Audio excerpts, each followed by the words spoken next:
Ow! Oh my God! Ow! Ow! Oh! Oh! Oh my God! Ow! Ooh. Welcome back to the Iced Coffee Hour. I'm Beau Hightower, and this podcast has made $2.137 million. What a guess. No. $214,020. Not quite. It's ad revenue. Yeah. Ad revenue. Okay. Yeah. But anyway. Thanks so much for coming on, man. I've been really looking forward to this. So I've watched your content from like 3 years ago. I hate to say it, but I would just be like back-cracking guy on YouTube and seeing the most incredible videos of just like contorting people, and then their whole body cracks in a way that I can't even explain it. It becomes addicting where you want to just keep watching, like the ASMR for this. Mm-hmm. And I'm thinking, how can I do that? How did you get started doing this? And YouTube, not only that, but like your content has gone crazy viral over these last like 3 years, has it been? Yeah, roughly. Well, let's see. I was born in a cold hospital in 1983. No, long story short, I was an athlete all the way growing up, early, mid-90s. Big football fan, the 49ers in particular, and the Cowboys also. They had a team Chiro, and it would show up on like the Fox news spots about them, like Jerry Rice and Joe Montana. So my dad started taking me to go to one in high school when I was playing football, and it made a really big difference for me. So after college, I was a biology major to start with, and I was trying to figure out, do I want to continue into biology? Do I want to work for like U.S. Fish and Wildlife? Because I really enjoyed getting out in nature and doing like, groundwater chemistry and turbidity readings and things like that. It's not really great for your bottom line. Yeah. So I'm like, okay, what am I going to do? My dad is a home builder, so not really interested in that at all. And then his dad sold carpet. So we just have like a lot of different business interests in the family. And so I think there was a flyer in the professions office where it was like, apply to pharmacy school, chiro school, PT school. So I started shadowing different people, and the PTs that I shadowed were, they were kind of older folks. So it just didn't feel like my niche. And then I went back to my chiro from my youth, and he had a bunch of high school athletes on. He was playing golf. And I was like, that looks like a pretty good career path for me. So went to chiro school, had practices in Dallas, San Antonio, Cincinnati, and then I finally resettled in Albuquerque about 10 years ago. And so I've been working with MMA fighters in an MMA gym for about a little over a decade now. And basically what had happened was I got banned from Instagram in 2018 for reposting UFC videos. They were really trying to clean up all their content at the time, so they were IP copyright striking everybody in the world. And I got like 6 in a row on Instagram, so they completely deleted my account. Yikes. Okay. And that's where I'd grown like a following first, like fighters promoting me and things like that. So I had, at the time, maybe 250,000 on IG. That's pretty good. So didn't have any on YouTube. And so, I'm used to uploading stuff. And so I started throwing some of my videos up on YouTube. And next thing I knew, it had like 1.8 million, 2 million views. And I just got lucky. I was on the front edge of the ChiroTube wave. There was I've never heard of that ChiroTube. There's Finance Tube, right? There's Gun Tube, and there's ChiroTube. Is ChiroTube big? It's decreased now, but it's big, yeah. There's several. There's one that's got over 2 million subs. Okay. But there's a lot that are over 1 million. So there's like 4 or 5 that were really big at the time that were posting. And it was kind of like the pimple popping thing. People were just like, whoa, what's that? Like those crunchy sounds. And it was just something people hadn't really seen a lot before. I've seen that. What is it? The pimple doctor, the pimple popping doctor, whatever it is. She's cute. On Instagram, it keeps coming up recommended, and I don't want to watch it, but I have to watch it all the way through. Yep. And she's rich now. She has a TLC show. Really? Oh yeah. So it was kind of the same thing. So I was lucky to be one of those first 4 or 5 people that was really popping off. And then algorithmically, I had fighters. So there's UFC fans that are watching it too. Yeah. So it just kind of popped off, and then ever since then we're like, all right, let's keep this content going, and how do we keep it fresh and interesting? So what do you think makes people enjoy watching content of you cracking people's body and contorting it so much? What's so special about it? I mean, I think what we just talked about in the ASMR era, turns out subconsciously there's a lot of things that psychologically we like, some things we don't like.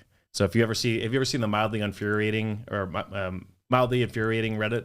Yeah. Well, I know what you're talking about. Yeah. To where like they cut the pizza in the wrong slices and they mark outside the lines and they go to break glass but don't actually show the break. Yeah. So there's something in us where, and somebody has done this too, where they start to do the adjustments and they don't do the crack, and it's infuriating. So there's something subconsciously about a sound being released and completion maybe of a task that we like. And I think, like you said, along the lines of pimple popping, it's satisfying to see like a blackhead come out. There's something primal, and nobody really knows, but subconsciously about us watching somebody's body do that and make those kinds of sounds. I'm curious, is it ever dangerous? Because half the times I see like you did the grandma, the TikTok grandma. Yeah.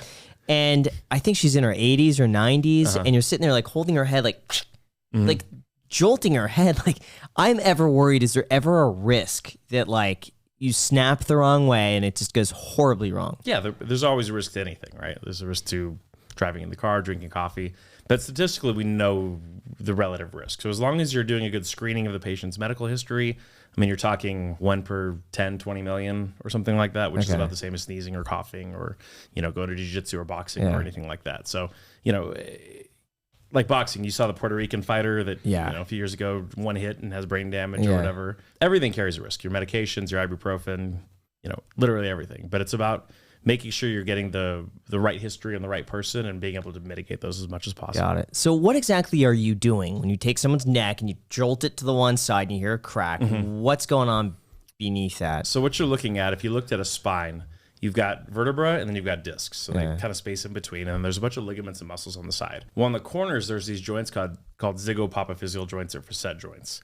So those joints allow gliding of the spine in different directions. The middle part allows resistance mostly to compression. So what can happen is those joints on the side get stuck. They basically overlay each other like that. When they get stuck, you won't be able to move very well. You'll get pain in those areas, particularly over the joint line. So when you get a crack, and you don't have to get the crack for there to be movement, that just is an indicator that you've reached full range of motion, is basically that joint stretches far enough to where the gas that's within it dissolves, and it basically pops the bubble that's in there. And then that basically is the sound that you're making. So essentially, by getting the joint to end range, you allow that patient to move through their full range of motion. So that's super helpful in an acute patient, like say your rib is stuck or you have an SI joint that's stuck.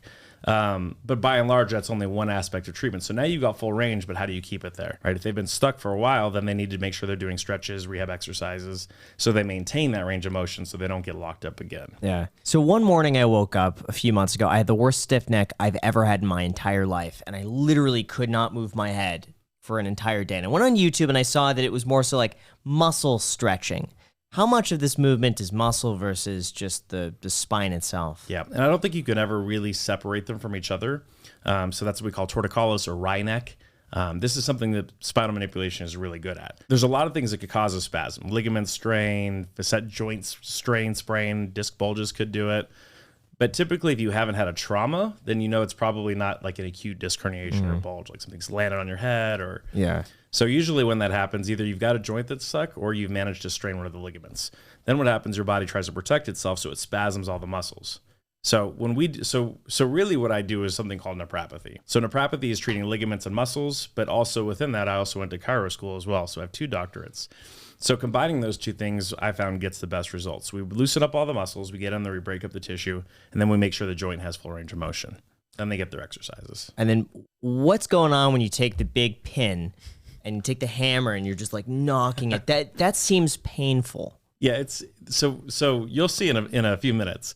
What seems painful is actually not, and then the opposite is also true. Right. So when you see me just like kind of haphazardly touching a trigger point, that's actually significantly more painful. Right. What we're doing there is we're either tricking the muscle into the spindle link. So like if I'm having them turn their head and I'm tapping on the muscle, similar to a vibration plate, we're tricking the muscle into not knowing how long it's supposed to be. So it allows you to pass through that in range of motion of what the muscle spindle and the mechanoreceptors think it is. Sometimes, like with a pelvis, say I have like a posterior tilt, like your hip bone tilts this way, which is a pretty common thing in PT and chiro. What we're doing is we're moving the top end forward and the bottom end up.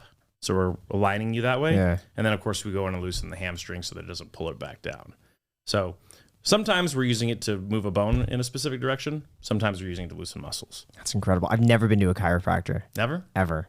Oh, man. No. I've seen all the videos, but I've never been myself. Okay. I'm curious, how much did it cost to get yourself through school? Well, I have 6 college degrees and a postdoc certificate. So Probably cumulative somewhere in the 300 to 400,000 range.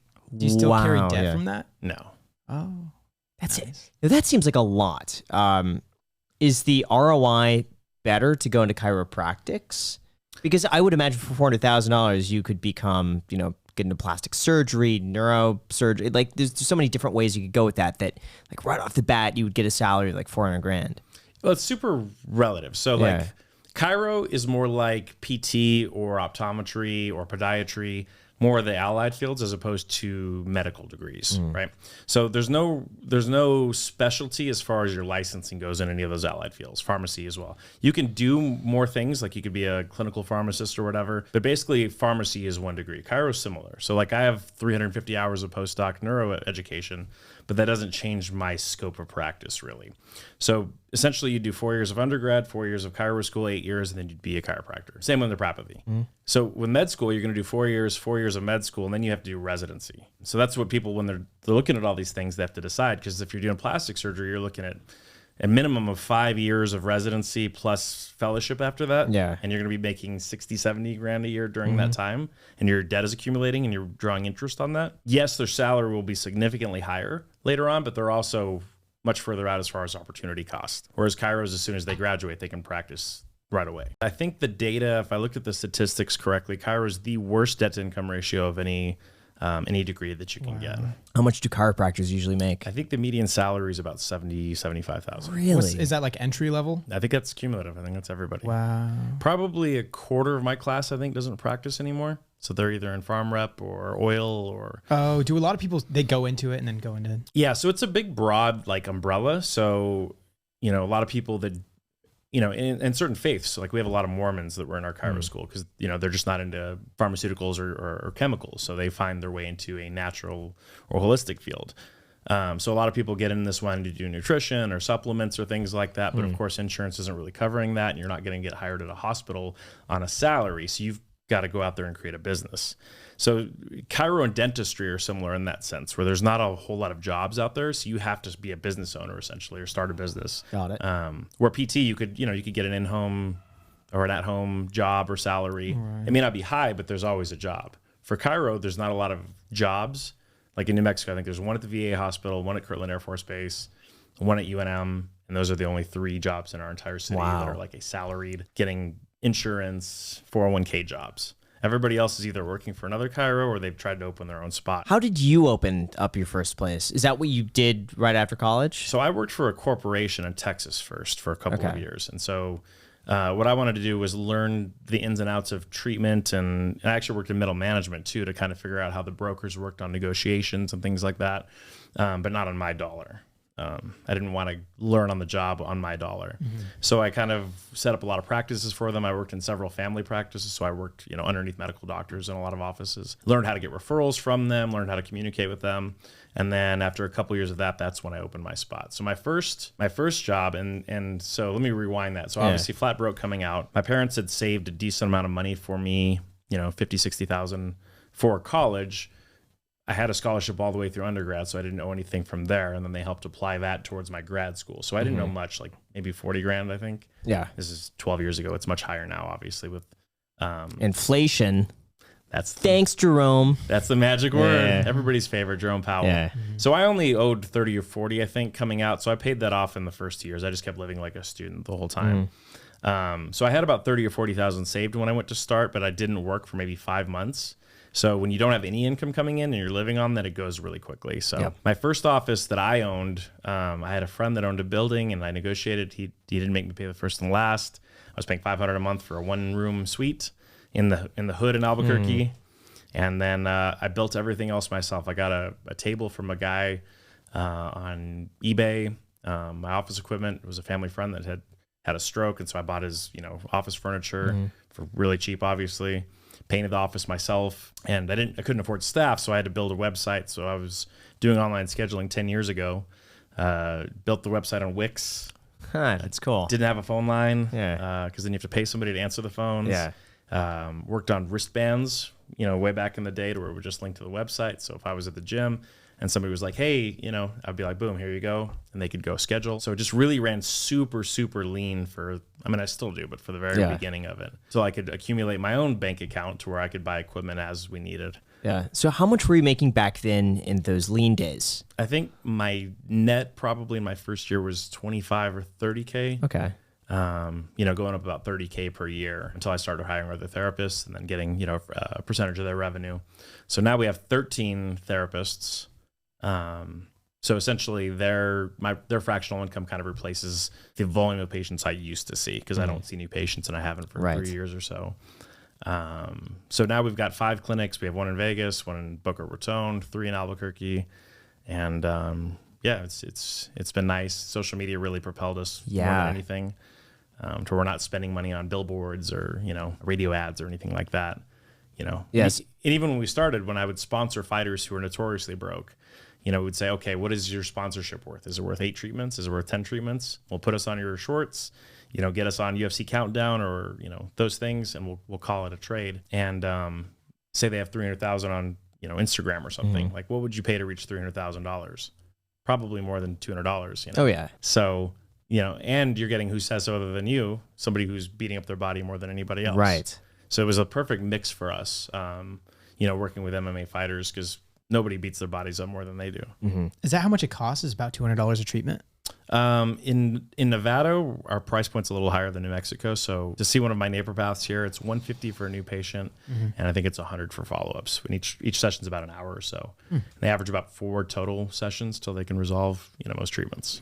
Is this something you recommend, like a healthy person get done on a regular basis? Like if they don't get beat up? So I'll tell you that we don't treat anybody who's not in pain. Okay. So we're not the type that promotes it as like a wellness plan. Sure. To me, when I look at somebody, if they don't have anything wrong with them, no pain, which is rare, like who doesn't have some neck pain or whatever, right? There's only one way you can go, and that's you can't get better than no pain. So I've had people try to come and I said, no, we're not going to treat you.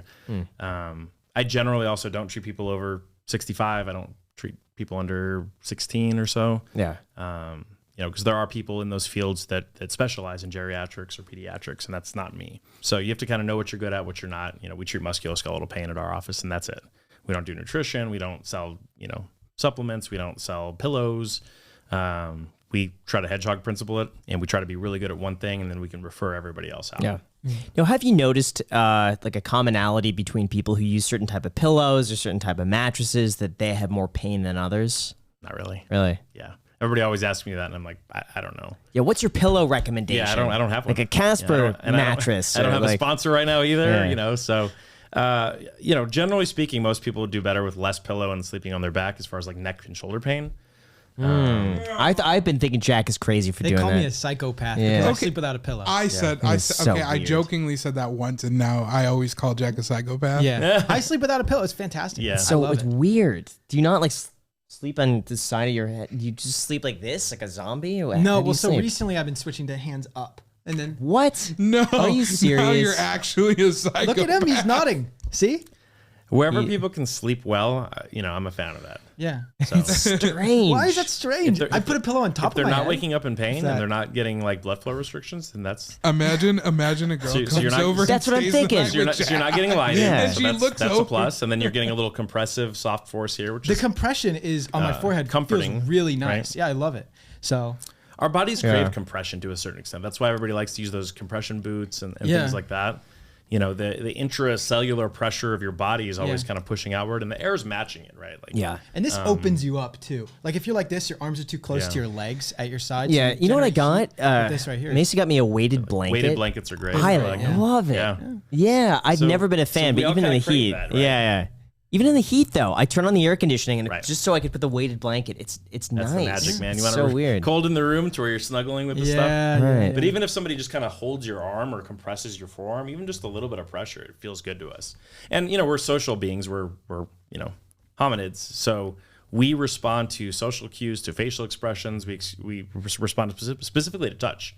So just having somebody touch you, studies have shown decreases your serum cortisol. So just somebody just holding your hand or touching your forearm or things like that. So we respond to pressure, more so from other humans, but also from inanimate objects. So I'm a back sleeper. I get one of those like body pillows that has little beads in them, and I hollow it out to where there's not much there.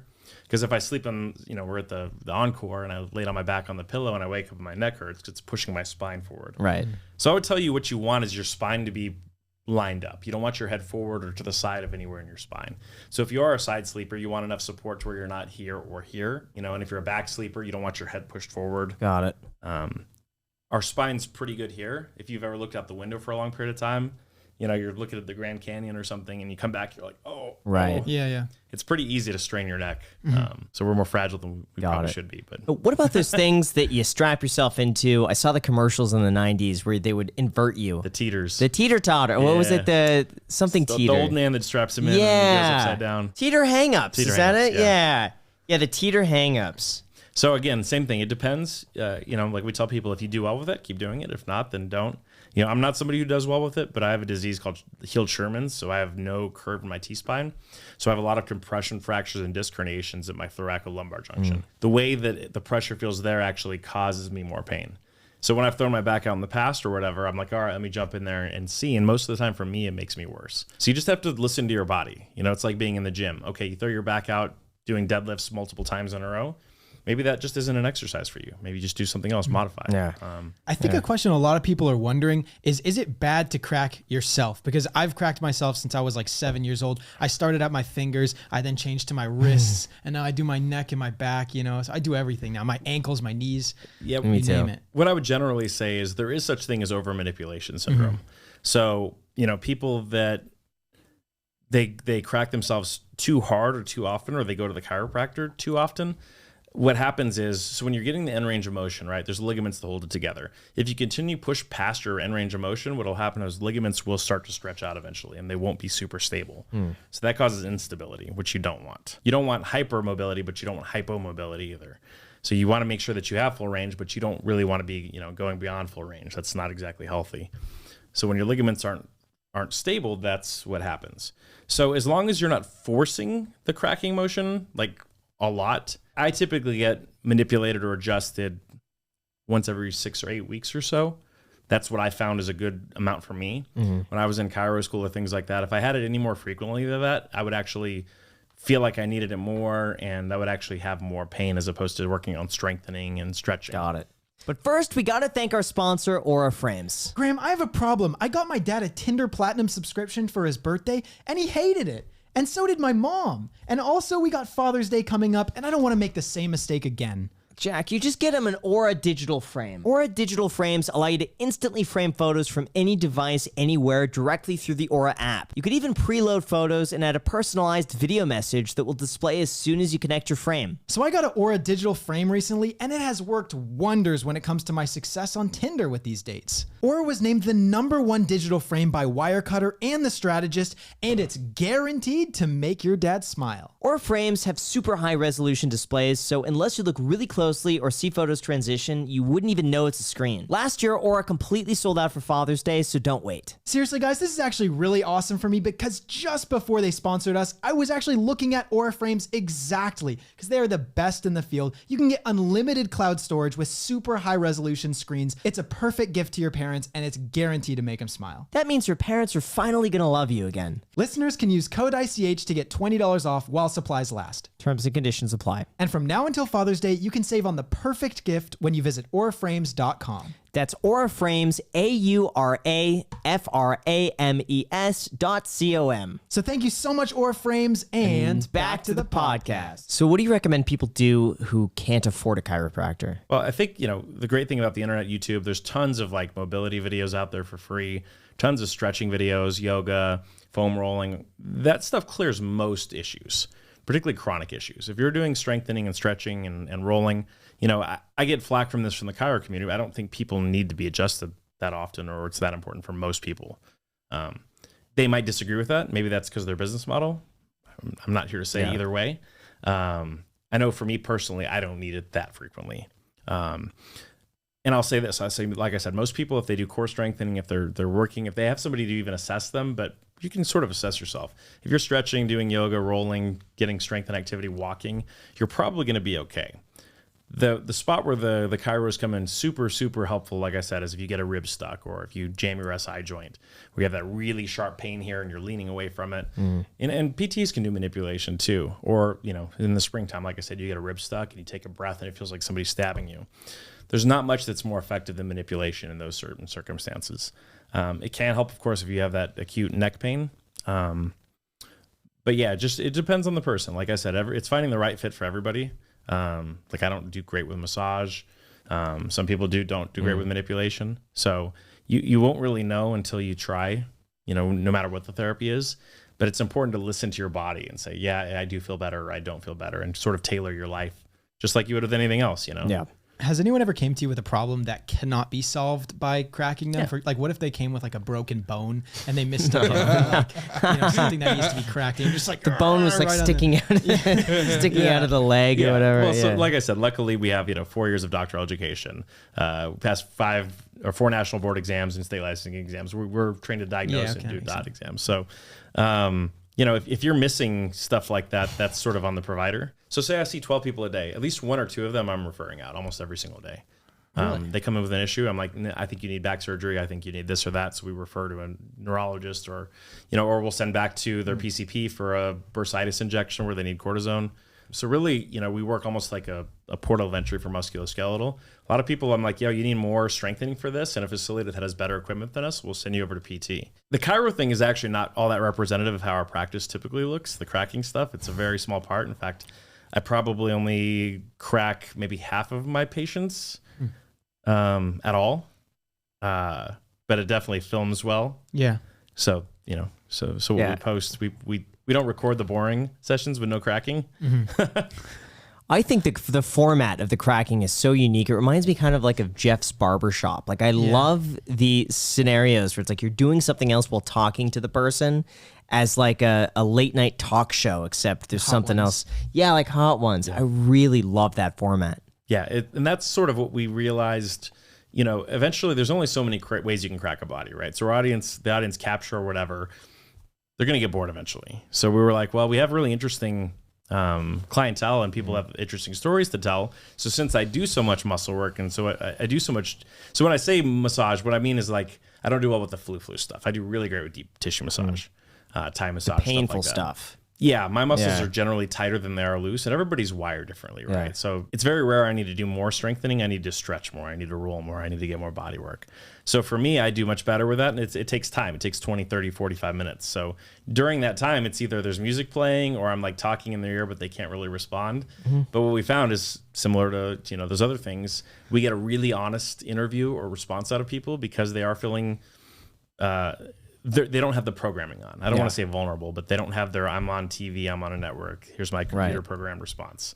And I think people like that ingenuity out of them, and it feels genuine, and it feels like a format that they're not used to. And so that's been something that's helped to keep our channel, relevant. How do you get so many celebrities on? It seems like in one episode you'll have like 5 huge people on there. Yeah. And like they're not even their own episode. And like you package them together with everyone else. Yeah. So I mean, really, it started being an MMA gym. So, Jackson's in particular in Albuquerque, and, our partners here at Extreme Couture, there's going to be at these mega gyms 15, 20 pretty famous UFC fighters. So that's where we start. And most other athletes enjoy fighting. There's something primal. Dana White talks about this. People like conflict. They like to watch fighting. They like to watch wrestling. So most other athletes are fans of fighters. And so they see the treatments and they're like, hey, man, I want that. I need that. So mostly they'll reach out to me. Probably 80% of them reach out to me. Or when we're doing a plug or an episode, it's somebody that's friends with somebody else, and they're like, hey, they'd be a great guest for you. So that's generally how we've kind of set those up. It's changed a lot more in the last year or so as our channel's gotten bigger and people want to come on, mutually beneficial collabs. They might have a book to sell, stuff like that. Now they're coming to me, not necessarily because they need the treatment as much, but because they like the platform as well. So that's fine too, Who is the most unique person that you've cracked? Or like a really neat story or someone that really stood out? Unique? Yeah. Like like a change in them or just a unique individual? 'Cause It's just we've a had some unique characters individual. on. Both. Yeah. So like Brian Shaw is like, he's a world's strongest man competitor. He's like 6'9", How do you 430 crack pounds. I did in some of them, right? Like I tried, I couldn't even get my arms around his head. No. He's the first guy that's ever been so big that I couldn't even get my arms in and around. So we had to kind of modify that one. So from that aspect, you know, somebody that tall or whatever, physics matters, you know. And it gives me empathy for like my smaller providers. Yeah. That's how my body feels to them. Sure. You know, like, oh man, that's rough. You know, we've had some, like I said, we had some characters. We had the wide net guy. You had No way. God. Yeah. So he's a interesting guy. You know, we're like, well, I do neck stuff, and Yeah. he's got the most famous neck. That You is should a do match long made. neck. Or would Did that you be do long neck? dangerous? Yeah, It's we like- did it. You did him too? Yeah. Yeah. Yeah. That's not been published yet though. Oh, It's in the archives, ready to roll. Because usually, Yeah. you know, for us, we content farm, so we'll go to LA or wherever for a Yeah. few weeks, and then we'll rack up 10, 20 videos, and then I go back to my life, and we'll just kind of leak them, you know, one at a time. Wow. I have a really juicy question for you. I admittedly, watching chiropractic videos are one of my guilty pleasures, and I notice a lot of thumbnails. Let's just say get the attention of a lot of males. Now, is that on purpose, or you know, does it get better views? I mean, you know, just. Yeah, I think you're telling Those on are the yourself videos there, man. that you're getting recommended on. So the algorithm works by recommending you content, Alex, that you watch Previously click on. or that you Yeah. clicked on. So it sends you more of that, Alex. So Yeah, I mean, Your you know me, algorithm might man. be I different. just look at something, and if I like it, I click it. You know? Well, I'll say this, like, you know, my wife, she was. comment, man of culture, I see. Is that a comment that shows up Yeah. sometimes? Yeah. So my wife was doing like fitness model stuff like 7 or 8 years ago when we first started dating. So, you know, all of her sponsored like co-workers or whatever always wanted to get adjusted as well. So we're like, let's film it. And then obviously those videos get a lot of traction. I mean, you start overlapping. I mean, my demos is probably 95% young males. I mean, YouTube is overwhelmingly young and male anyway, right? So what are they into? Well, they like giant men. They like men that look like cartoons, and they like women that sort of look like cartoons as well. So just like Instagram anywhere else, who's popular? It's a 6'9", 420-pound man. It's a girl with, you know, stuff in her lips or, you know, pink hair or whatever. So stuff that's visually striking. I don't think our thumbnails look different from male to female. I think you see the same face. I think even all the other things. But because of the intrinsic bias of the person watching it, it feels different with a female doing it or a male doing it. So you're saying I'm biased? I think you might be looking for a certain type of content because, you know, we'll have a male model on that's got a 6-pack, ripped abs, and all that other kind of stuff. No shirt in the thumbnail. Yeah, Alex And skims over the that. algorithm It's does that too. Yeah. Like the ones that have like the fit females, they're definitely less RPM CPM than like a bodybuilding female that's wearing the same clothes, or you know, world's strongest man female, or whatever. I think So a lot of that has to do with the audience who's clicking on that video. right. So maybe that audience is less valuable to advertisers than the other audience. I will say Yeah. this on the videos that he's talking about. Yeah. Like, we do have an overwhelmingly amount of people coming from India, Pakistan, Indonesia. So I don't know what that means, but you know, those videos and WWE videos also tons from India. So obviously the CPM RPM is going to be lower from Indian viewers than it is from, you know, New Zealand, Norway, US. So it just depends. You know, we pull from all of those different categories. Most of them just happen to be my wife's friends that want to come on the channel. So we probably do one female for every 5 guests. But yeah, the comment, that's a comment we get a lot. I'm like, I think you're telling on yourself. You're not watching you got to watch my guy. You gotta watch the guests other too, man. videos. You know, you're Alex. right. I tend, the ones that get recommended to me are either those or like Mark Henry, like world Yes. whatever. He's a big Yeah. guy, and I Yeah. love watching those. So Yeah. you know, I think you're right. It's Yes. like opposites. So the really big, freakish looking guys tend to get the more clicks. You know, Mark Henry, and obviously the overlap of you know, even if it's a fighter, a small fighter isn't going to get, like, physically small fighter isn't going to get nearly the views of a heavyweight. So if I have Ngannou on, it's 1.3 million views. If I have like you know, Cheeto Vera or somebody like that, then it's 400,000 views. And I have Michelle Watterson on, it's 7 million views. That's So, interesting. How much strategy do you put into the YouTube channel or the content in general? Not a ton. Really? You know, mostly it's like people that we think are interesting as well, that, you know, that we vibe with or whatever. You know, we're starting to learn a little over time. There's certain videos that the interview went so boring, it's just not worth publishing, you know?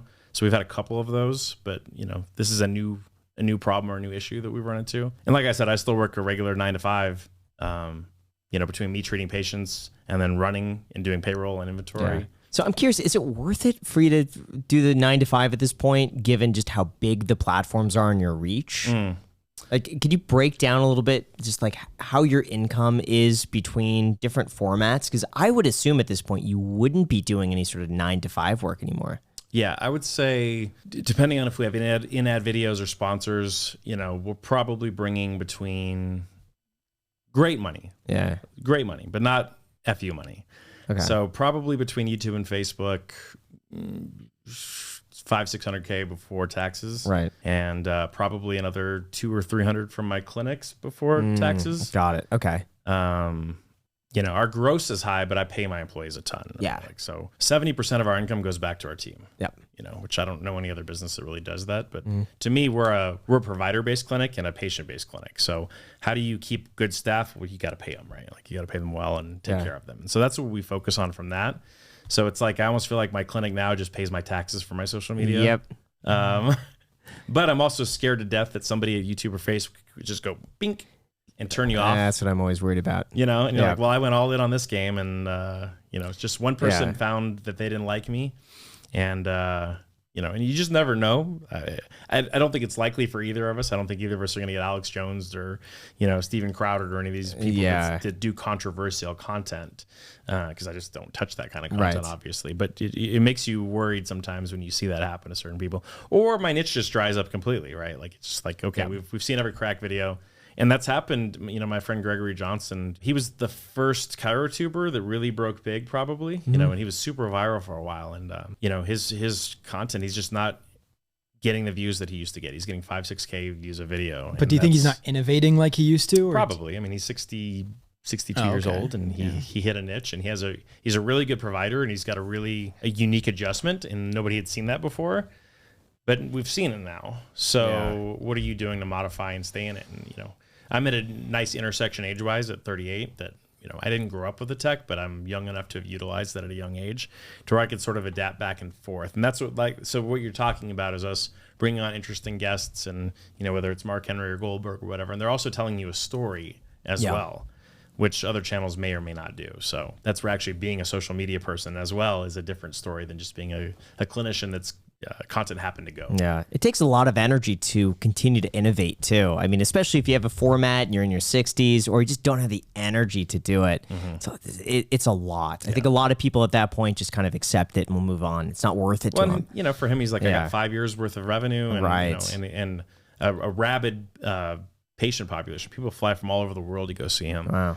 He has a deal with the hotel there, so he puts them up and he sees them like 3 or 4 days in a row. So it's really been a boon to his actual brick and mortar business, and he makes a ton of money.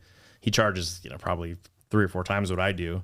But if people are willing to pay for it, then that's what it is, right? So I think he does really, really well from his actual clinic, and then he's training other providers now that are going to replace him as well. So, but he didn't put all his eggs in that basket. He never stopped treating, you know, even treating new patients. Yeah. Where I don't do that, you know.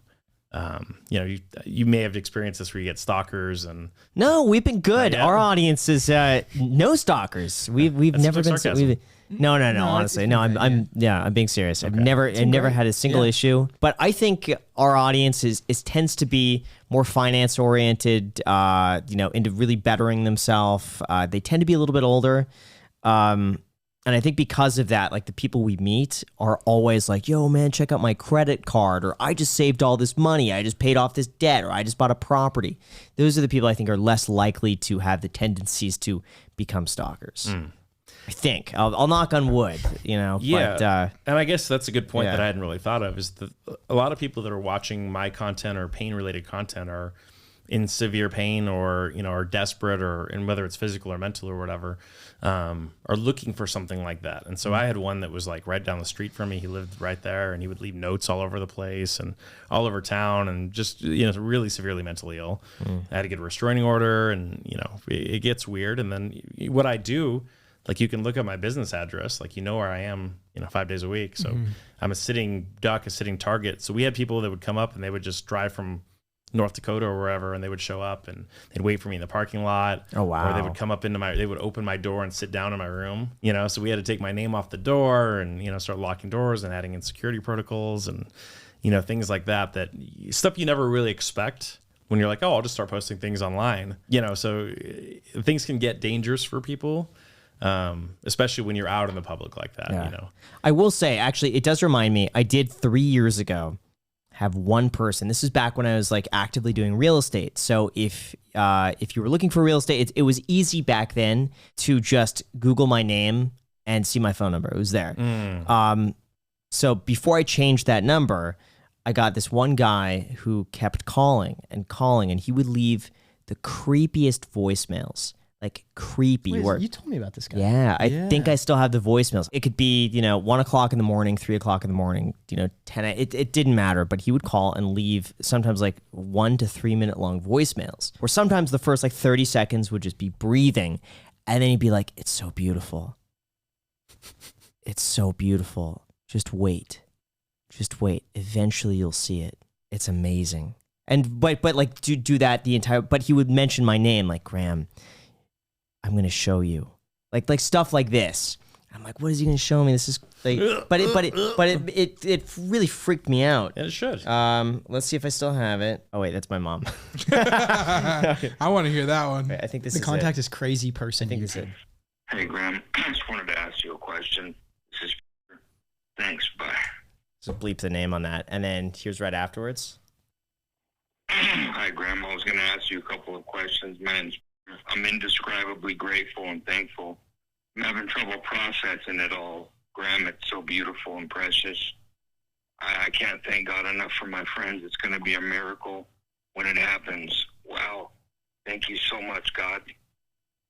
Have a great day, Graham.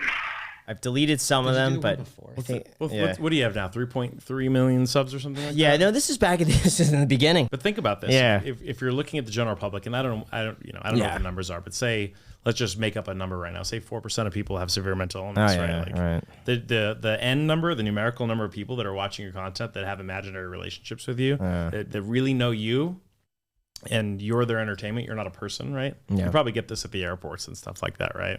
Where you're eating or you're trying to check in, and then people run up and want to take a picture with you. Oh yeah. And you have to be nice or whatever, but it's like, dude, you're making me late for my flight. Like, Oh no, I've never had a bad experience. I'm a believe it or person not. too, like. Yeah. No, the worst experience I've had was well, it wasn't even a worst experience. It was just, I remember a guy, I think it was with you, Jack, actually. It was in Santa Monica. A guy came up, really nice, by the way, like nothing, but he wanted to hang out afterwards. Sure. And he wanted to exchange phone. It was just awkward for me because I was like, you could, maybe an email is best, or send me a DM. He's like, but what's your number? Like, Yeah. I was like, don't give out my number. Right. But and it just kept like, no, it's okay, but like, just give me the number. And it was just awkward for me. Just not catching the social cues. Right, but really nice. Sure. So like, nothing. That was the worst I've ever had. Yeah. But it's not that bad. Yeah, and I don't have But too yeah. many actual bad ones in Yeah. person. Like, people generally sort of know how to get along face to face. But I mean, there's some that don't, obviously, and and I've seen it firsthand too, because I travel with a lot of the fighters, and I have for a long time. So there's levels of real fame. There's like YouTuber, internet fame, which is like and then there's like UFC fighter John Jones, Holly Holm fame, and then there's like actor fame, right? Like Ludacris or Queen Latifah or people like that, where they have to have hired security. They can't go anywhere, and it makes you really like. It makes you feel for them in a way that they have to be sort of lonely or on guard all the time, that there's really nowhere that they could go and just go shopping without somebody getting a picture or screaming Luda or these people that I've met, that they just, and if it's happened from a young age, what's their world experience? They're 22 and they become famous, and it's our fault. We put ourselves out there. I can't complain if something happens, because nobody made me have subscribers on the internet but me. Yeah. But when it starts to like interfere, and I guess some of these people are so rich that they can just fly private or they have security. But imagine being somewhere in between, to where you're really well known, but you're not wealthy enough to fly private or whatever. And you just have to sit there and coach with everybody who wants to take your picture every single time. And you don't have anything to gain from it. You're not selling products. I would almost think it's a lot of the larger YouTubers would get more attention than a big actor. KSI was the one who was talking about this. It was so true. He went out to dinner and he was sitting in close proximity to Keanu Reeves, who's really famous. Right. Everyone was coming up to KSI because he was more approachable and people felt like they knew him as a person. Interesting. Than Keanu Reeves, who's like this big movie star. Let me not bother him. But KSI, like I've been watching you for years. It's appropriate that I come up and say hi. Sure. Even for me, I've seen certain people out or be like, oh wow, there's no way I'm gonna bother them. But if I see a YouTuber, I'm like, oh yeah, no, I'm gonna go right up and I'm just gonna say hi. It's Yeah. just it's something different about it. Well, I'm wondering I felt, if for you, that's because you view yourself as a peer in that sense. Like you're a YouTuber also, and you know what each other go through. There's some relation, life. maybe. Yeah, I think it depends on demos too. How old are you? 32. Yeah. So, Yeah. If you're in an environment that skews younger, then yeah, that's probably going to be the case. If you're in a upscale restaurant or something like that with older folks, that's not going to be the case, right? So, Sure. so it just depends on your demos. But yeah, it's things can get weird for people. Yeah. I'll tell Holly Holm, the UFC fighter. Yeah. She stands out, big, strong, tall, long blonde hair. She's kind of the pride and joy of Albuquerque, but she would like pull up somewhere in her car and some guy would come run up and masturbate in front of her, or people would slide pictures under the stalls in the bathroom to have her try to sign them or interrupt her dinner, and eventually that's going to wear on somebody like that. So it's there's levels to it. Depends where you are, where you're not. And then for me, like in Albuquerque, it's like, okay, if I'm at the store and somebody's like, hey, Beau, or whatever, then I have to run through my Rolodex. I'm like, is it one of my 20,000 patients that I'm supposed to know? Or is it somebody that's just watched me on Facebook or YouTube or something? So, and then me rolling through the Rolodex may look like I'm not interested in talking to them. So now I'm a jerk or something, and now you've offended somebody who their only interaction with you their entire life was a negative one. And that's obviously not a good thing. Yeah. I think it's because the beard is so recognizable. That's the thing. How much of this was just purely for the branding? You got me. Yeah. Is it? A lot. Yeah. Yeah, okay. Absolutely.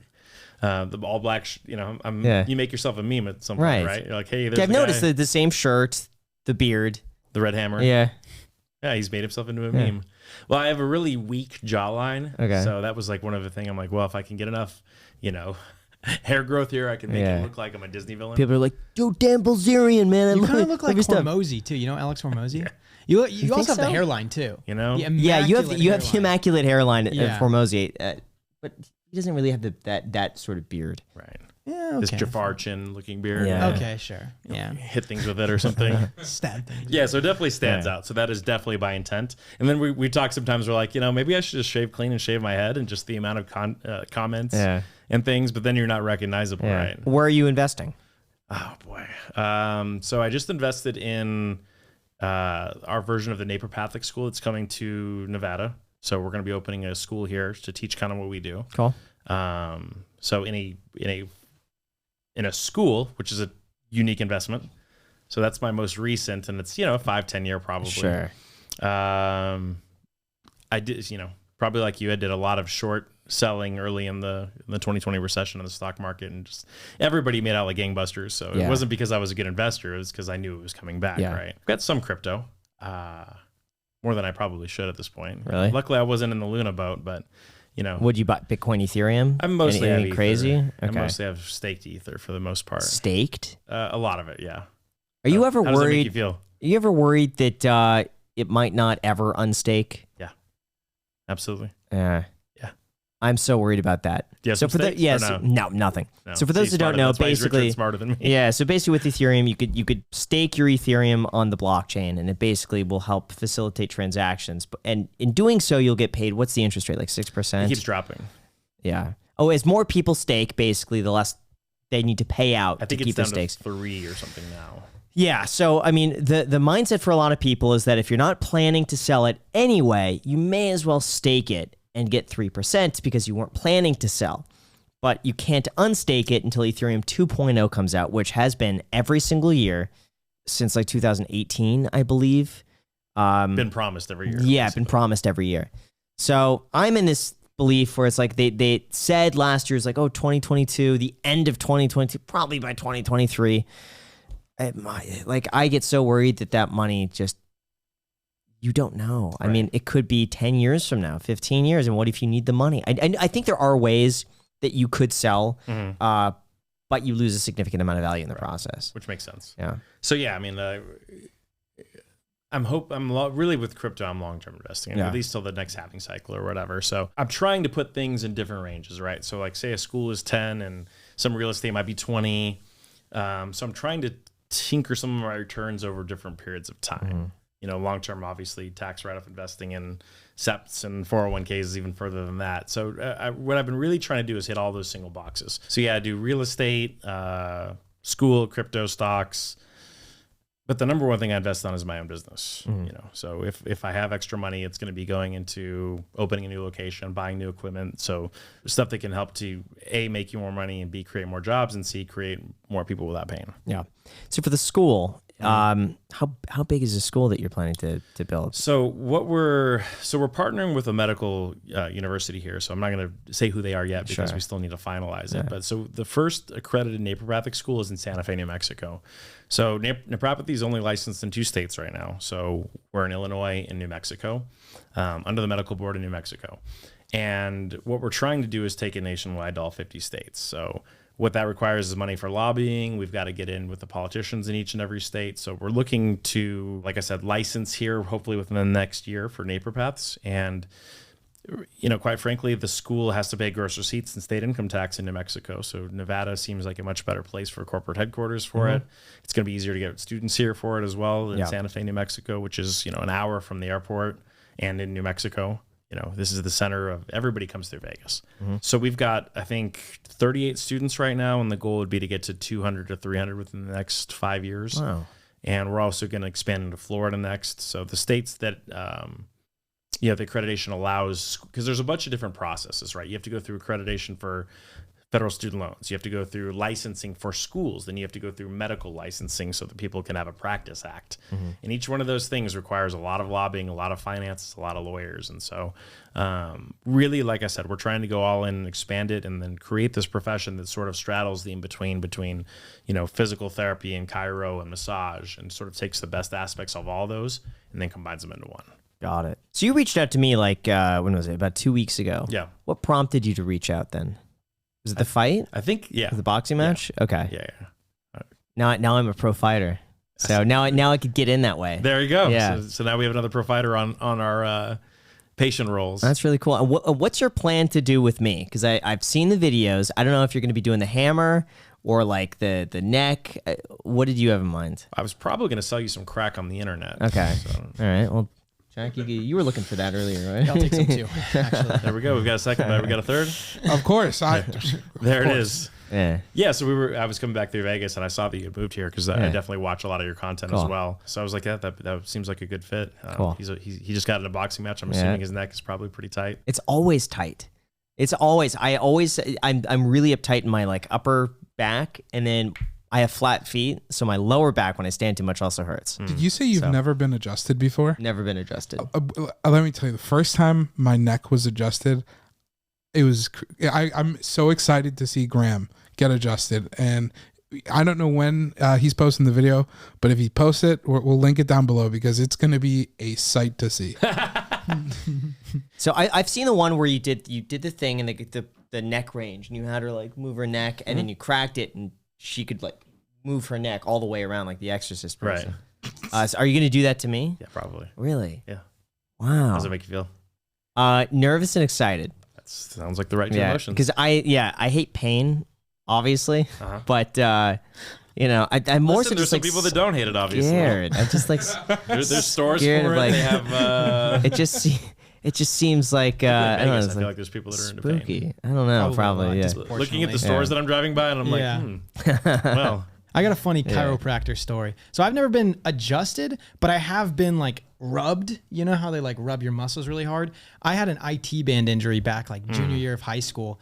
And I went in, I actually went to the emergency room first and I got x-rays because I thought I broke something. Turns out I didn't. They sent me to the chiropractor and they like rubbed my IT band a bunch. One of the most excruciating pains I've ever felt in my entire life. That wasn't an adjustment or anything. Right. But then afterwards, after this like huge, probably took like 20 minutes of rubbing. Yep. Terrible. They sent me to this other room and they attached these little stickers to my leg from like my hip all the way down to my ankle. And these stickers send electrical impulses to your leg to like shock it to stimulate the muscles and to get blood flow. Does it cause it to like seize It was up? like, yeah, like seizing up and convulsing and stuff like that. And then they wrapped it in this huge, like freezing pack wrap. So my entire leg was like all casted up basically from the hip all the way to the ankle. And this guy spent, let's say like 15 minutes getting it all ready. And then he left the room. And immediately once he left the room, I looked and it was the wrong leg. No. Yeah. No way. You didn't notice it was the wrong It leg? was just the wrong leg. No, yeah. That he set this entire, like he rubbed out the right one because it was incredibly painful. Right. But as soon as he sent me to the room for these wraps and everything, just the wrong leg. Was And it a different person doing the wraps, or was it the same person? no, it was the same person. Oof. And I was like, excuse me. Is this in Vegas? No, this is SoCal. Okay. Yeah, and I remember I kept trying to call out from like, I was like lying down, my leg was getting shocked. I was like, excuse me, please come back. And they just kept going. And, Oh, no. And then it was the most awkward thing that I've been deliberating in my head. I'm like, do I tell him so he can do it to the right leg, or do I just leave and act like it didn't happen? And then they came in after I did the whole treatment. gosh. It was like 20 minutes or 15 minutes or whatever. They came back and, excuse me, I'm so sorry, but you did the wrong leg. And it was just like a total facepalm moment. It was, yeah, something. So they They did it. Yeah, Okay. they put it on the right leg, and through probably 4 sessions of just like intense rubbing and Right. everything like that, and the shocking, it actually fixed it. Right. Yeah, terribly painful. Right. But I did the injury for like 2 months, so Yeah. it was pretty bad. Yeah, I've had IT band syndrome. It's brutal. Terrible. Not fun. Yeah, starts out in the upper thigh, and then it just moves down to the knee, and Yeah. that's where it really was. Yeah, when I was 5King for a while, I had that, and then they had to get in there and break it up. And Mine was I was a runner too. So, yep, yeah, not, couldn't run. not fun at all, but it works. Yeah. Yeah, it's crazy that you say that. So if anybody's ever, so some of our rotations, we actually go and watch surgeries. And then, I'm friends with a lot of orthopedic surgeons, so they'll let me sit in because we do cadavers in school, but we don't watch surgeries. So for us to have a better idea of what our surgical friends are doing, it's really cool to be able to go in there and watch orthopedic surgeries and things like that, to watch the tissue in real life and in the joint. But every time there's a procedure, I don't know how many have to come in. Several doctors have to come in and mark the leg, and they mark it over and over again, because obviously this has happened so many times over the history of, surgical procedures. And, shocking the wrong leg is annoying, but it's not the same as like doing an ACL graft or something on the wrong leg, right? Or God forbid, an amputation. Yeah, I or was something. about to say Terrible, they amputated yeah. the wrong foot, Which has happened Oh man, Holy many times, right? So they really go overboard Yeah. now because of the consequences of that. the lawsuit would probably just be yeah. Oh gosh, yeah. Well, I mean, yeah, you see the, people, and again, they're humans, right? But, they leave a sponge in, or they leave a scissors or something. I mean, leave a sponge inside. yeah, it's happened, Yeah, I've seen so many YouTube videos where like the mystery illness, where they get really sick all of a sudden. They don't know what it is, and they're at the brink of death, and then it turns out that like the doctor left the sponge in 10 years ago, and it got infected over time, or it dissolved, and like crazy things. There's some I've even seen where they've left, like you mentioned, equipment in there. So, Yeah. so we're supposed to learn from our mistakes. And so obviously the more time goes on, the more precautionary procedures, the more people come in and check and all those kind of things, because they're humans, right? Just like everybody. So they make mistakes. Unfortunately, the consequences, some people, you can't just have mistakes, right? Like the gardener, he trimmed the wrong, hedges or something. Yeah. Like you can't have a pilot that didn't land the plane, Right. So depending on the consequences of the procedure, like you have to double, triple, quadruple check those things. If they make my ice cream sundae wrong, it's not that a big serious. deal. Right? No, this wasn't a big deal. I was just Right. nervous because I didn't want to be. I felt bad because I'm like, oh, you spent all this time wrapping my leg. I'm like, And you oh. didn't at any point say It's that's kind the, of, you speak up a little I mean, more. they no? comp your visit Probably at just like, least? oh, just talking. I don't know. Did they at least comp your visit and give it to you for free? No, I still paid. I honestly, like, it wasn't a terrible feeling. It's kind of a unique sensation. I wouldn't call it Sure. pleasurable, but like getting shocked and the cold sensation, whatever. Yeah. It wasn't bad. So like in our office, like our motto is results matter. So if there's somebody that we can't help, like I have to send them, like most people I know right away. Like I'm like, no man, you need back surgery. Let's link you up Yeah. with somebody. Or wherever we're going to refer them out to. Or if I do a full treatment on them and nothing has changed at all, it's very rare that I'm going to find something, because I spent an hour with everybody, right? That magically I'm going to have a breakthrough on the 4th session or something. So if we don't get the changes, at least 50, 75% that we're looking for, we comp the visit. Like we don't. To me, it's like you have a steak and they mess it up, right? You would expect for it to be free or them to replace it. Yeah. Healthcare is the only thing that they can sort of mess it up and then just still charge you for it. That's interesting. If the car was damaged, you could take it back or something like that. Right. So it's something that's always bothered me about healthcare, is that if something doesn't work, right? You get a surgical procedure done or a medication or whatever. Like, prescription. why am I not getting my money back? This didn't work. That's a good take. You know, Yeah. no matter what it is, like, oh, it's a $10,000 stem cell therapy or something. You're like, okay, cool. And then you get it done and you're like, yeah, I don't feel any better. And like, tough, you know, there's no other fields that your product would fail on you that you wouldn't, you know, be able to send it back or get a refund or something. Yeah. And so that's something we've always tried to incorporate, is that this is a customer based and, like I said, a provider based. So their feedback is what matters. If they don't think they're better, then they're not, right? Yeah. So it doesn't matter what I think. You know what I absolutely hate about healthcare? Not to get into it, but I hate how you can never know what something is going to cost. Like, Yeah, why can't oh I go gosh. in and just, why can't I go in and just be, you know, they tell me I need this. And then I'm like, well, how much is it going to cost? And then they don't tell you. Like, I don't know. Why do you, and I know chiropractic is a little bit different. But do you know why there's such a fog, I guess, in the field in terms of pricing? So chiro can be different, and sometimes it's not. It depends on the provider, how much insurance they're taking, or, you know, if they're doing personal injury or whatever. There's a couple components. One is that there's a social stigma about doctors talking and nurses talking about money for their patients. Even though you take an oath to do no harm, that also means do no financial harm. So you should always try to find the most affordable care for them as well, unless there's an alternative, right? So they'll just kind of pass you off, and you have to deal with the front desk staff whose job is to be the pit bull and to fight for the money. And I just don't think that's an acceptable situation, because the front desk person doesn't know the medical procedures. They don't know the terminology. So you're really creating a barrier. And I just think it's a cultural stigma. The doctors don't deal with that kind of stuff. And you can ask a doctor and they'll basically never tell you. You know, this, I don't, depends what your insurance will cover. Oh, the front desk will, you know, it's an uncomfortable conversation. And maybe it has to do with the fact that you're dealing with a person's body and you're putting a I think price so. Yeah. on their I don't body think parts. you could do that. Like, oh, I need a liver. Well, you know, our liver's $750,000 if you want that. But we have a deal going on right now. If you get the pig liver Got the manager instead, special on the liver. $150,000 on this one. It's experimental. Or it go seems bad weird. soon. Yeah. But I think people Offer expires. You got to say yes next 5 minutes though. but I think people deserve that transparency, right? Because the fact of the matter is that it is a financial decision. You are making financial decisions. It's the number one cause of bankruptcy, right? So people are going bankrupt. They're getting this huge bill in the back of the mail. They can't contact people. They're sent to collections, and they didn't even know what the procedure would be. They don't know what in network or out of network means. They don't know what they don't even know what copays mean. You know, they're like, oh, I have insurance, and then they assume they're going to be covered, and they get a $50,000 bill. We need to do better in all of healthcare. So in our business, our prices are right there on the website, right? There's never going to be an upcharge, downcharge. This is what it is. If you want shockwave therapy, it's $40 for 30 minutes, right? If you're getting orthotherapy, it's going to be $90 for an hour. That's what it is, period. If you're getting just a spinal alignment, it's $40.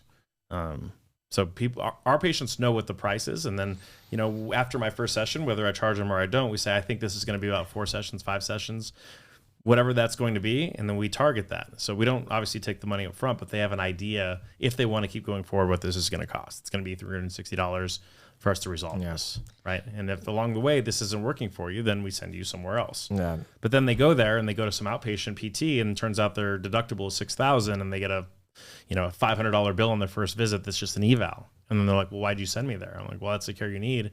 But they're out $500 with no improvement.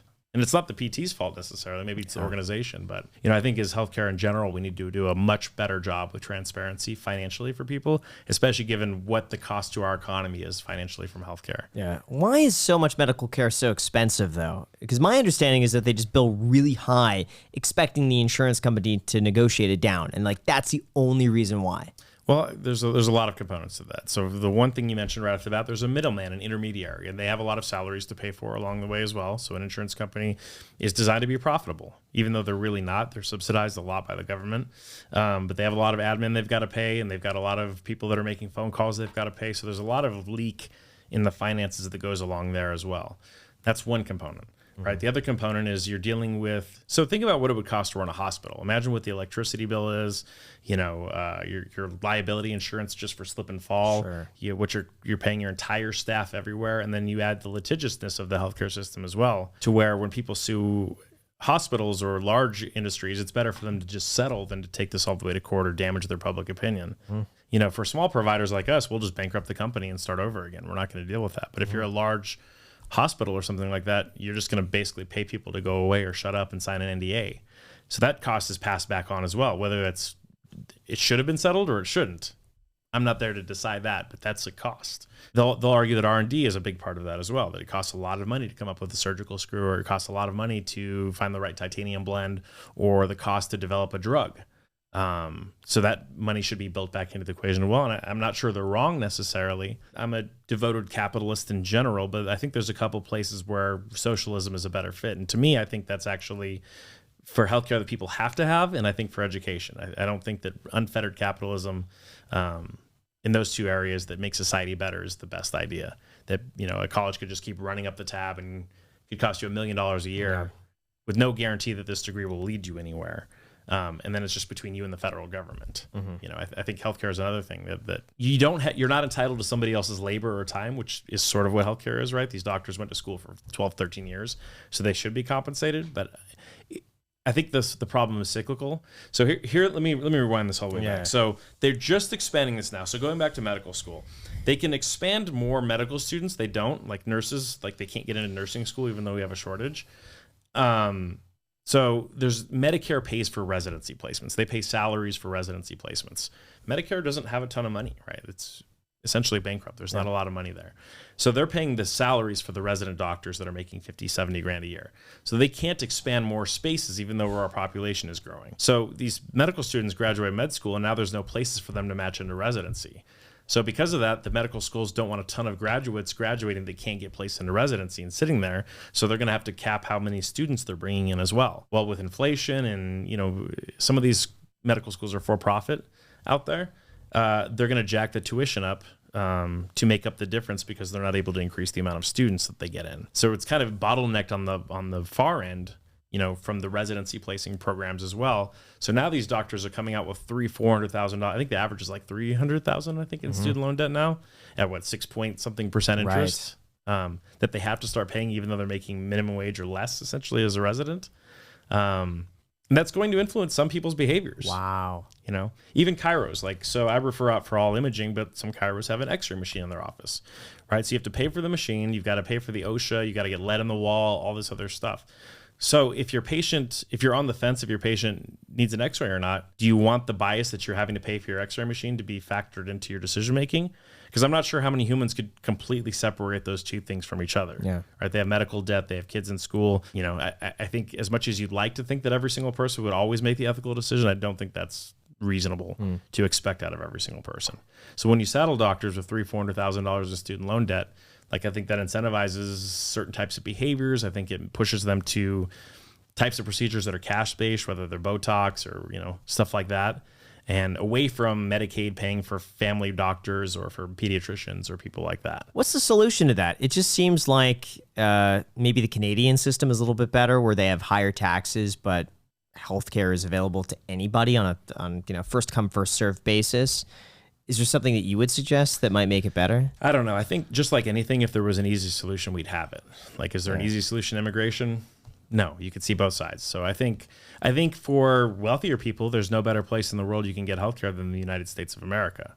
In Canada, if you want something outside the system, you're going to have to wait a really long time. Yeah. Also, Canada is a significantly much less demographically diverse country. Economically and ethnically and religiously. So I think those countries that have small populations and lots of money, they're able to do things that bigger countries like the United States or Brazil can't do. New Zealand and Canada and some of these places, Norway, that we compare. I mean, you're talking about small countries, low population, homogenous, very wealthy. You don't see areas like Detroit or New Orleans or Baltimore or even Albuquerque in Norway or New Zealand. You don't have that wealth disparity. And there's a lot of people that fall into those categories. And how do you take care of them? Again, I don't know. I don't know what the answer is. I think the best innovation and technology and all those things come from the United States for the most part. Some of that is because of capitalism. We incentivize researchers to create, brand new robotic surgeries or medications or things like that because capitalism is incentive by nature, right? You're going to fight for the best product, but there's a downside to it. What's a better solution? I don't know. Democracy has problems, right? Do we think that the most amount of people should be making decisions. I mean, that's sort of how the Salem witch trials happened. Right. And that's how, a lot of the horrible things in history have happened because more people said that it was okay. Right. But what's a better system than that? I don't know. Nobody's come up with a better one. So I don't know. We need reform, and it could be that you fix one thing and it creates a leak somewhere else. And most things tend to be that way, that the best laid plans don't work. I just know that in a country this wealthy, we shouldn't have as many people going bankrupt over their bodies or their healthcare. Now, circle back around, you could say, hey, we don't take care of ourselves very well either. So we're 70% obese. So we're paying a lot of money for lifestyle medicine, for diabetes care, for people like me that eat a lot of processed food that ended up with ulcerative colitis that I have to take a medication every month. We make a lot of bad decisions, and that might be a byproduct of our Americanness of wanting to do what we want, of having lots of money to where we can smoke e-cigs all day or whatever that is that we know is bad for us, but we still do it, that we end up having to pay for those lifestyle behaviors and activities down the road. Right. I don't know. Like we should know better, but we still smoke, we still gamble. We, as a society, we still make things and decisions that are harmful for us, that are going to cost us down the line. So then what is it? We authoritarianly don't let people do those things? Freedom is important too, right? Like freedom to choose what you want to do with your healthcare, I think is really important. In EBM or evidence-based medicine, there's 3 components. There's literature, there's the clinician's, intent or recommendation, and there's the patient's willingness to be a part of that. So if the patient doesn't want to do it, it's not EBM. So they have to be part of that. They have to buy into the treatment. They have to buy into whatever it is, which requires freedom. Do we force people to eat certain types of food because we know it saves us money as a country? I think it's a very slippery slope to go down. That's really interesting. That was really well said. I didn't expect that good of an answer. I agree completely. You covered everything. Oh my gosh! Like, what am I supposed to say? Like, I agree No with. follow-ups. Yeah. Like, what can I say? The only follow-up is yes. Yes. I mean, I agree.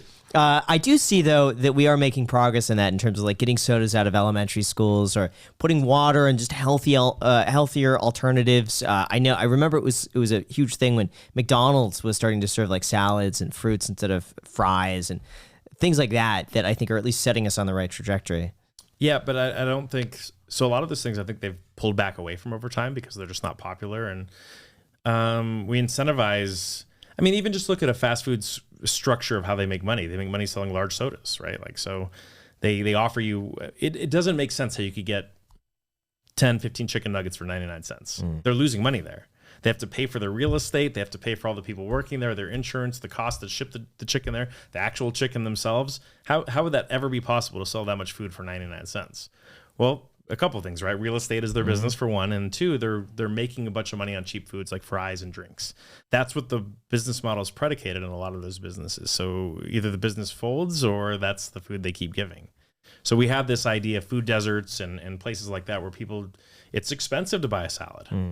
Some of that's caused by the economics of it, that wealthier people tend to be skinnier and more health conscious because they can, right? If you're not working 2 jobs and taking care of kids by yourself, you have the luxury of spending time in the gym or spending time, finding healthier foods. So there's an economic component to it as well that we always blame people for being fat or whatever, but also is it because I've also heard that, and I've seen breakdowns on how healthier foods could actually cost less than eating at fast food restaurants, assuming you're able to buy those foods in bulk and just spend 20 minutes every few days cooking in bulk. Yeah, it makes sense. You should be able to. And I think that, like we just said, like wealthy people are willing to pay more for it, right? Right. So they can charge more because capitalism will allow that.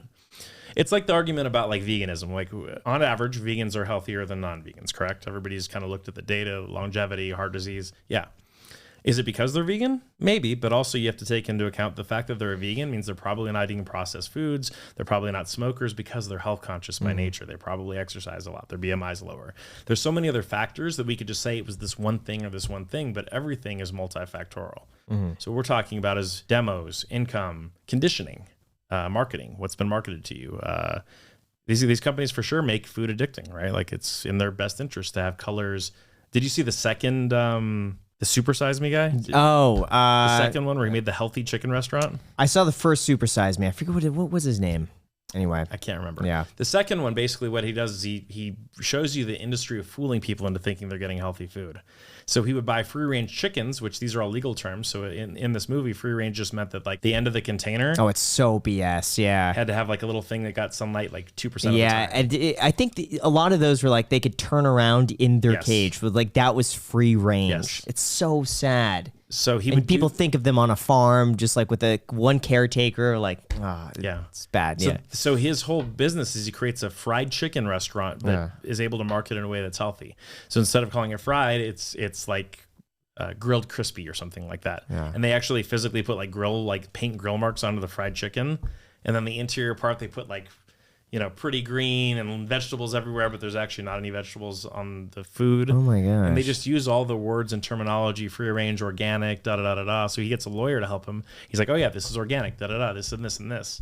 And no steroids, and it's through a certain time period. And basically he creates this like really unhealthy food, but it's super easy to trick everybody into thinking it's a healthy food product by using all the buzzwords. Wait, so for the steroids, when they say it's steroid free, you could technically say it's steroid free if you didn't give it steroids within a certain time frame? I'm not sure about Yeah. that. There was something to do with that just like everything, there's a legal definition, and you're like, okay, well, that's income, that's not income, or whatever, right? So the smartest people are always going to find those loopholes and figure out ways to work around those words. But essentially, almost all healthcare products are sort of doing that as well. They find words that people associate with health, which also explains why when you go to a Whole Foods or something, like the way that people look isn't much different than they do at, I don't know, Kroger or something. Yeah. Right. Like it feels more open and happier, and there's produce over here or whatever. But like, if you look at the nutritional info on some of these products, it's really not any different. Yeah. It's just they found a way to market in a way, which is why I don't think we've made much progress. I mean, if you look at the data, Right. like you were saying, okay, we've got some apples or salads or whatever. Sure. It just doesn't. The data doesn't really show that over a long period of time. What do you think it's going to take to move us in that direction? Or do you think it's just people are going to be people? If something tastes good, they're going to do it? I think you have both, right? Yeah. I don't think you can legislate your way to behavior overall. I think you could put up blocks in some ways, but I don't know. I mean, the thing is, we all say we're going to die, but nobody lives their life that way, right? We sort of know that, but we don't really live that way. It's hard for us because we've always been alive in our own minds. Like, what were you doing before you were born? I don't know. What are you going to do when you're dead? I don't know. I can't even imagine it. All I know is my worldview, my life experience. It's like imagine a color you've never seen before. Right. You can't. So we just sort of move along through what we call time space. We're just kind of gliding, and things start accumulating, injuries, health problems, and things like that. And then we're always going to get to it. We're, Homo sapiens are procrastinators by nature. We're energy preservers. So it seems to me that what we're seeing now is everybody sort of has access to be unhealthy, and a select few people, whether it's neuroticism or the way they were raised, sort of just don't want to be that, and they're choosing not to, and they're doing things to not do that. But it's obviously very difficult. If it was easy, everybody would be shredded with a six-pack. Like when COVID was going on, everybody's like, oh, obesity is killing all these people and da-da-da-da-da. And it's like, you don't think people that are overweight know they're overweight? They're aware. They know that they should lose weight. But what can they do to do something about it? They've tried. I promise you they've tried. Sometimes it's the early stages. I think a lot of it is as a child. I was pretty lean until I got to college, and then I really started to put on weight to try to play linebacker, and I gained a lot of fat, and I kind of got a set weight of about 220. So I created a bunch of new fat cells, and when you create fat cells, they don't really go away. They fill up or shrink down with fatty acids. So it takes a lot of energy to create new fat cells. So if you've never been fat, it takes a lot of energy to get there. But once you've already been heavy, it's very easy to get back to your set weight. So for years, I had stayed under 200 pounds, and all it takes is just eating sort of normal foods that everybody else does. But my body will just take those calories and shove them right back into my fat cells, and I'll gain 6-7 pounds back in a week, which you wouldn't think is physically possible. You definitely couldn't create new fat cells in that amount of time, but your body can reload the cells you already have, which is why, you see people have to get gastric bypass or, fat removal procedures. And for somebody that's never lived that experience, they just like, why can't you do it? Which is why it's important to never do it to begin with. But, it's easier said than done. If you're an 8-year-old and, like you said, you've got a single parent and this is the food you have and your friends are eating this food, that's all you know. There's a reason why we speak English. There's a reason why people are the religion they are. They were taught that. That's what they were ingrained with as a child. And by the time you're 14, if you've already had that weight, how are you supposed to overcome that? I mean, it would take the most crazy discipline. And some people can do it, but most of us can. Most of us are like this with everything, whether it's finances or health. Like we can go in waves. We'll be really good for a while, but very few people have the ability to stay that way all the time. How do you stick with it? If I had the answer, I wouldn't look like this, you know? I've done it. So for me, it's like if I do a bodybuilding show or if I have a photo shoot, I have to have like a public embarrassment like thing, or I have to take my shirt off somewhere. There has to be a secondary incentive for me to do it. Okay. So I've competed in physique a few times. And if I know I have to be on stage or compete, then I will be super rigid. But if not, then I just keep procrastinating. I'm like, I do need to lose weight, and I'll get after it for a couple of weeks, and then I'll go on the road and eat again, and then it'll just be right back. And this is somebody who's cognitively aware of the habits, the behaviors. I know exactly how to do it. I've done it before, and I still don't even do it. How much does age play a factor in that? I've noticed for myself, like let's say slimming down. A lot. I've been working out since January 4 to 5 times a week and eating so clean, and I still got the belly. Yep. It's shrunk a little bit, but I remember myself at 25, that would be gone within 3 months. Yep. So, I mean, there's a genetic component as well, but obviously the older we get, the less growth hormone, the less testosterone we create. If you're a female, you don't have much of that anyway, so you have even less wiggle room. The taller and bigger you are, the more your basal metabolic rate is up, to maintain your basal metabolic rate. But those all drop off as well. So as you've noticed, like when I was younger and I would exercise, I would just throw a salad in one meal a day and I would drop the weight. That doesn't work at all anymore. That's just to keep me from getting even bigger. Yeah. So it's big, it's big. And, stomachs shrink and grow. And, we even think that there might even be upregulating and downregulating for certain people with insulin and glucagon and things like that, to where their bodies so used to something, their cells will actually crave it, and they'll make you want to get certain types of foods. The truth is nutritional science is really soft. We just don't know. Yeah. Like the baseline is calories in, calories out, but everybody falls on a spectrum somewhere different. Some people are allergic to gluten. Some people, have other types of food allergies. And what you see, of course, in our social media era is whatever's the most extreme gets the most clicks. You'll go vegan, you'll go carnivore, you'll go fasting. All those things work temporarily. Like when you only eat meat, you don't have glycogen or water to put into your cells. And so you're going to lose water weight like pretty quickly. You'll look better in the short term, but as soon as you add carbs, they'll shuttle water back into your cells, and you'll blow right back up. So explain this to me, because I've seen this carnivore diet. It seems like it's the new trend for like the last month. Joe Rogan just tried it. Can you explain what that is? I'm not familiar. People are only eating meat and meat products alone. Like no salads, no vegetables, just meat. Yeah. So it'd be one thing to say, hey, no processed carbohydrates or something like that. And their argument, like Liver King is doing this. And there's a couple physicians that are doing it too. I think Peter Attia and Saladino maybe or something too. And they're doing things off of an evolutionary basis. And they're saying plants are designed to fight you off. Like they're poisonous and they're toxic and they create toxins and things to keep you from eating them. And they're sort of right in a sense, but like all the vegetables we have now didn't even exist 1,000 years ago. Like we bred them ourselves. Like there was no kale, there was no broccoli 1,000 years ago. We actually, as humans, we created food species and types for ourselves to feed masses. So since the age of recorded history, we've been a grain society. Before that, we definitely were just hunter-gatherers. We would eat berries and nuts. But basically, since written language, grains were what created civilization. Rice, wheat. They created so much food that people could live in these river plain systems, and then you could get specialization, right? You'd have bankers and people do it. And with bankers, you need to write things down so we have language so people can keep track of their finances and who owes who what. And then you can get metallurgy and you can get all these other things because you're not just chasing buffaloes all the time. So we really have eaten grain for at least 5,000 years to a certain extent. Now, was it bleached flour? Probably not, right? But the vegetables and things we've eaten, bell peppers, we've bred those things over the last 1,000 years. So I would argue that that's not true for those things. Those things have high nutritional content. We've actually, like I said, created them for our usage. If you go in the woods, you're not going to find anything edible. We can't digest cellulose. So we actually have to create our own species. Also, we don't have dairy cows in nature. We don't have these types of chickens. We bred these things just like our dogs that can't survive in nature. We created our own foods as hominids over the last 5,000 years, especially over the last 200 years. The acceleration of how we breed chickens to where they grow so fast and they have all this meat on their pecs. Their feathers don't even keep up with it. Their legs break. But it's the only way you can feed 9 billion people is by doing that. So I guess the long circle back away around, we're obligate omnivores. We have molars, we have canines. We should probably eat some of all of those things.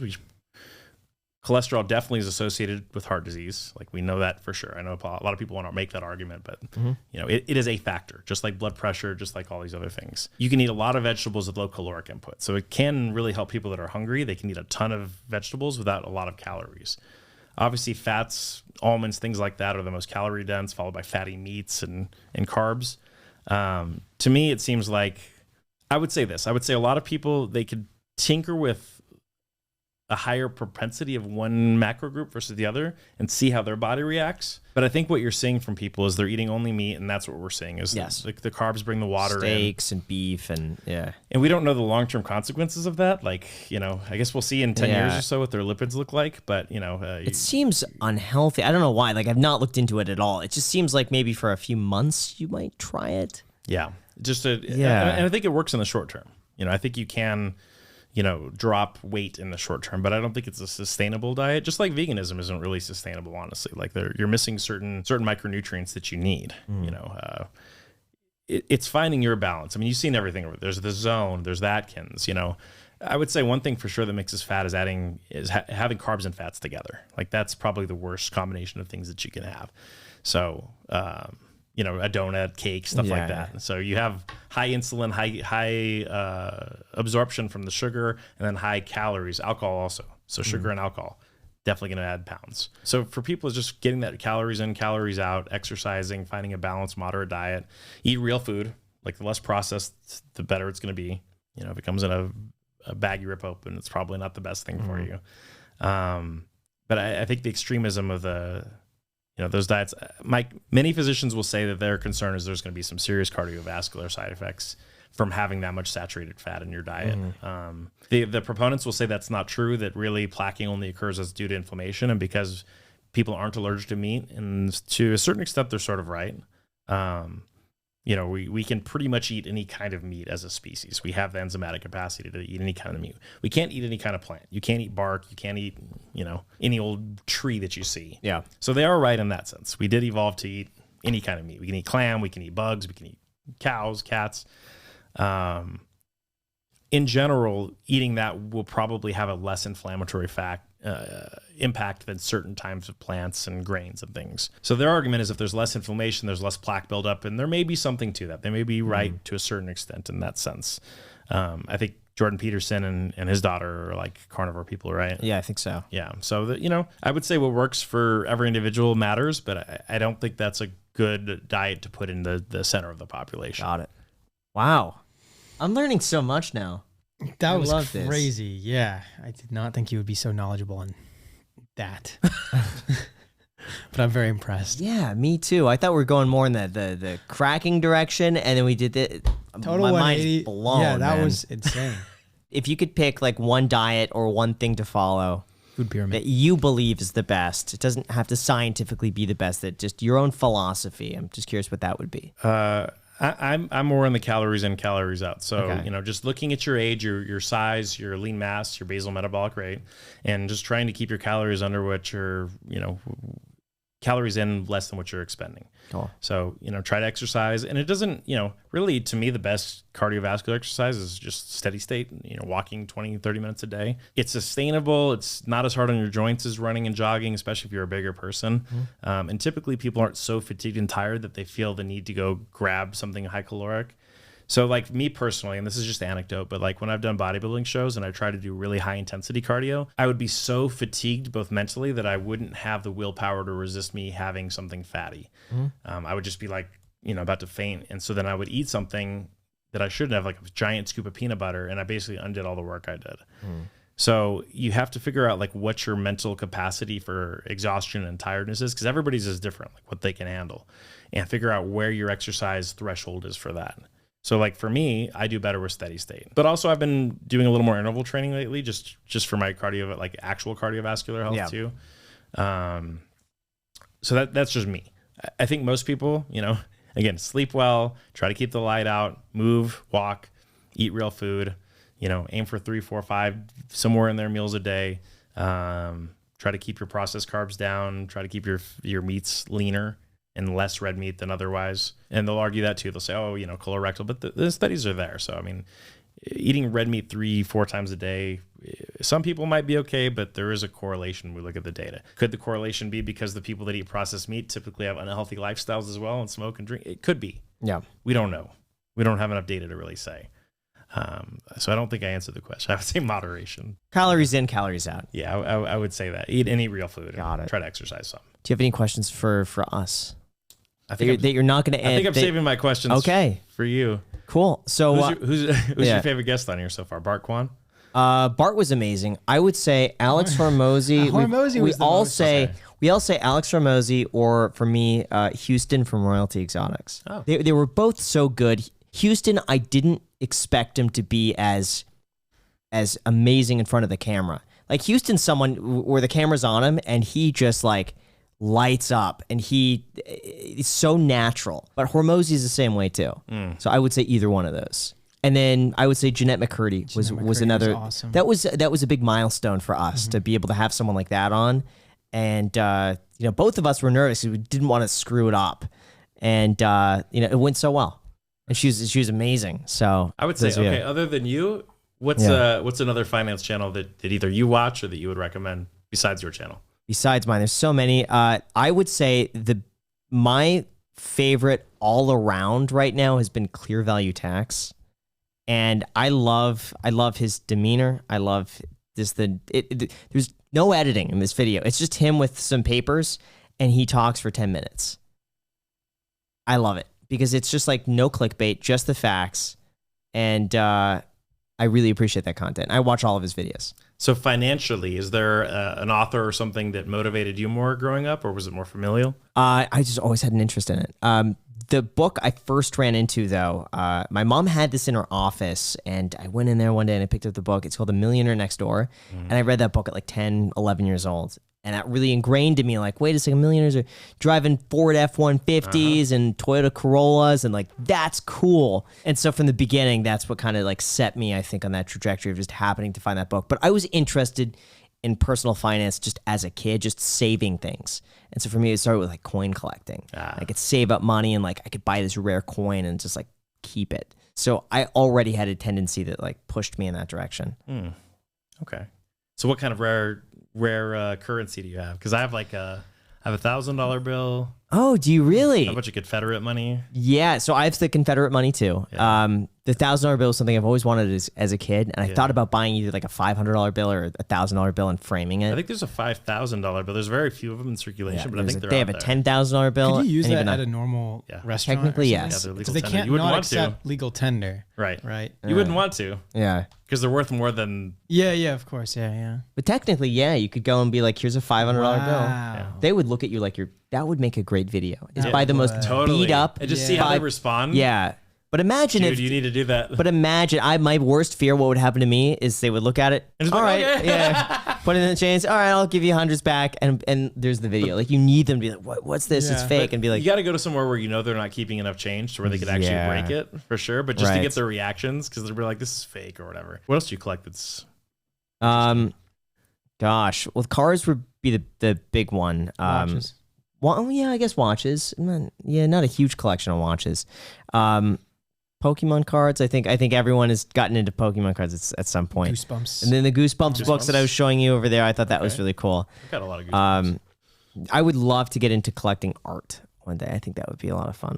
My dream it would be to get like a original Keith Haring. Oh, wow. I think it would be really cool. That would be cool. So not at that point yet where I could like, because even like the little postcard sizes are like $50,000, $60,000 for like a postcard. Jeez Louise. Yeah, and some of these are just like literally a pencil sketch.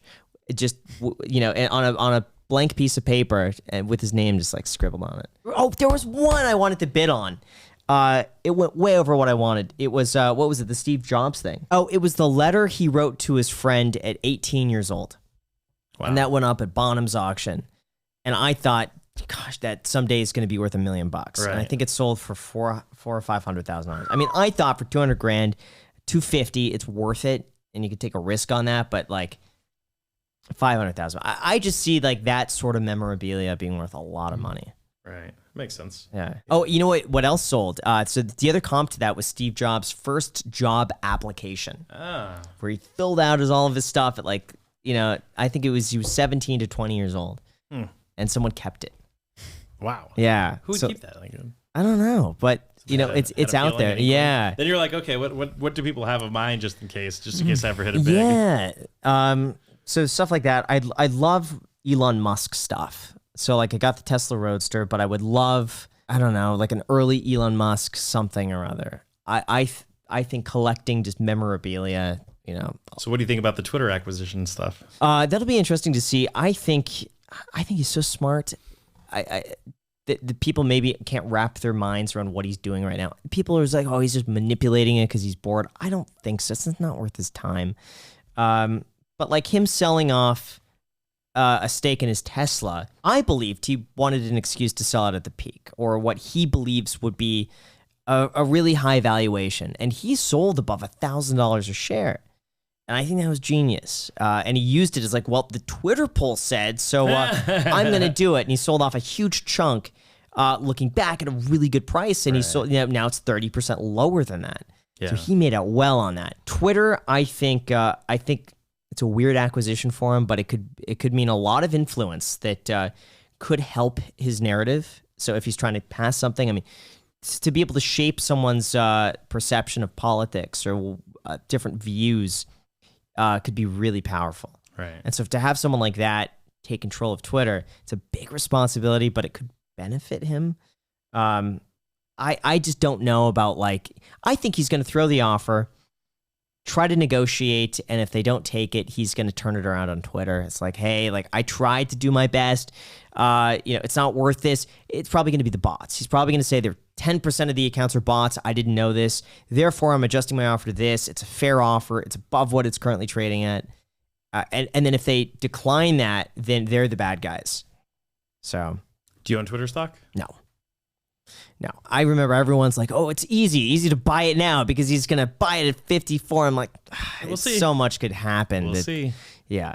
I would be shocked if it closes at 54.20. I think he'd be bad if he didn't negotiate it. We'll see what happens. But also, I think his Tesla stock has to do better in the short term. The other thing, too, is he could be taking some of his equity in Tesla, which could be overvalued, putting it into Twitter at a time where it could be undervalued. So maybe he's trying to mitigate his risk because I think not everyone, a lot of people look at Tesla and think, oh, you know, how does that compare to Cisco, where it's still trading below what it was 20 something years ago? Could that happen to Tesla? I think there's a chance of it happening. And that's the unpopular thing to say.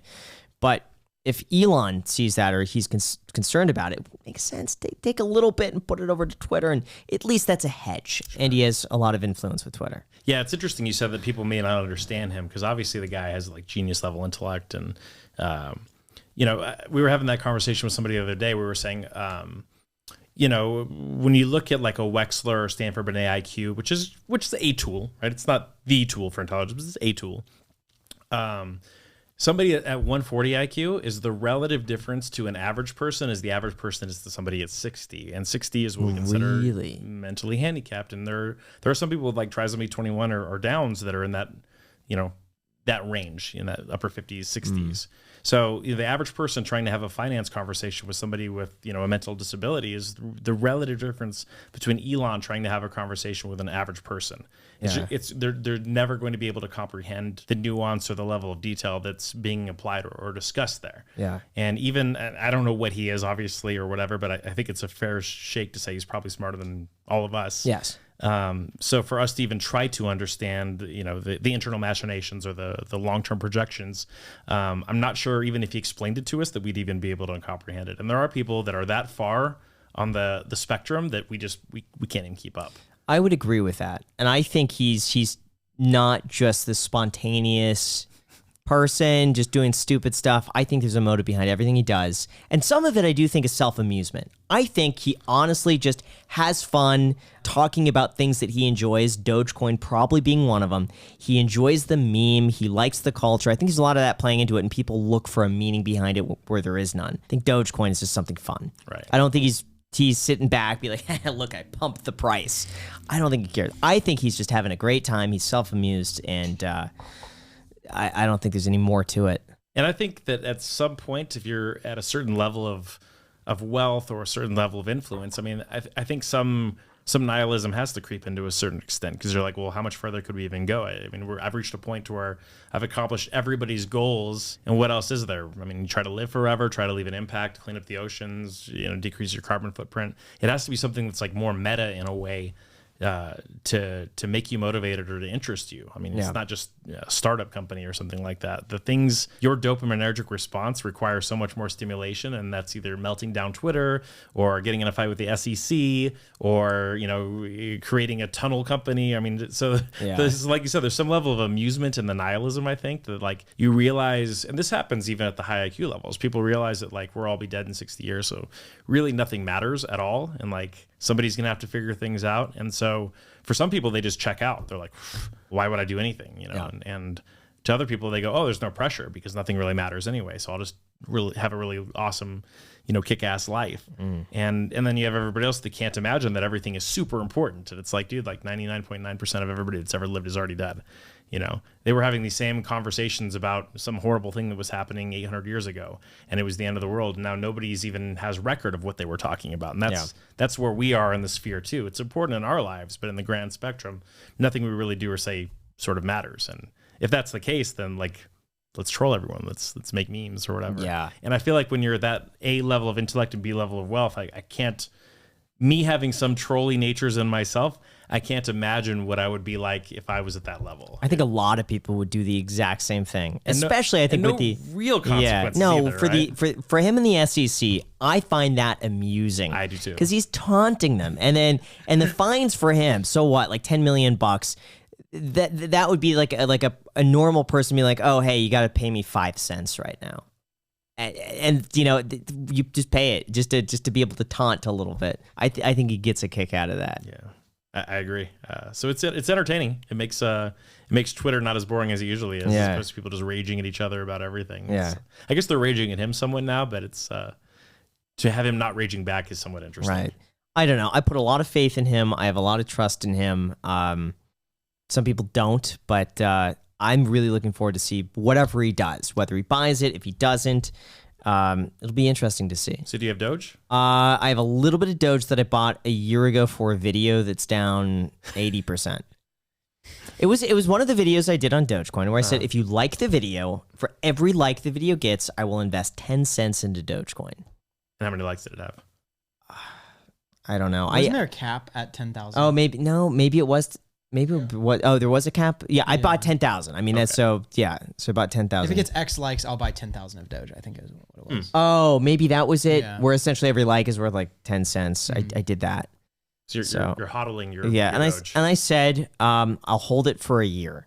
Okay. The year's probably been up actually. Come to think about You're it, not gonna sell, are you? I'm gonna sell at a loss. Nothing. down right? so much. I mean, at this point, I may as well just keep holding Because it. you can't harvest crypto losses at the same extent you can stocks, correct? I don't know if you could harvest crypto against stocks. You could harvest crypto against crypto. So I could, but like I'm basically at my cost basis or slightly below for Bitcoin. I'm basically at my cost basis for Ethereum. So there's not a lot to harvest there. Right. So, I could probably just sell everything and rebuy it back in and at least set everything the same because I have some lots I bought way lower, some lots higher. So I could.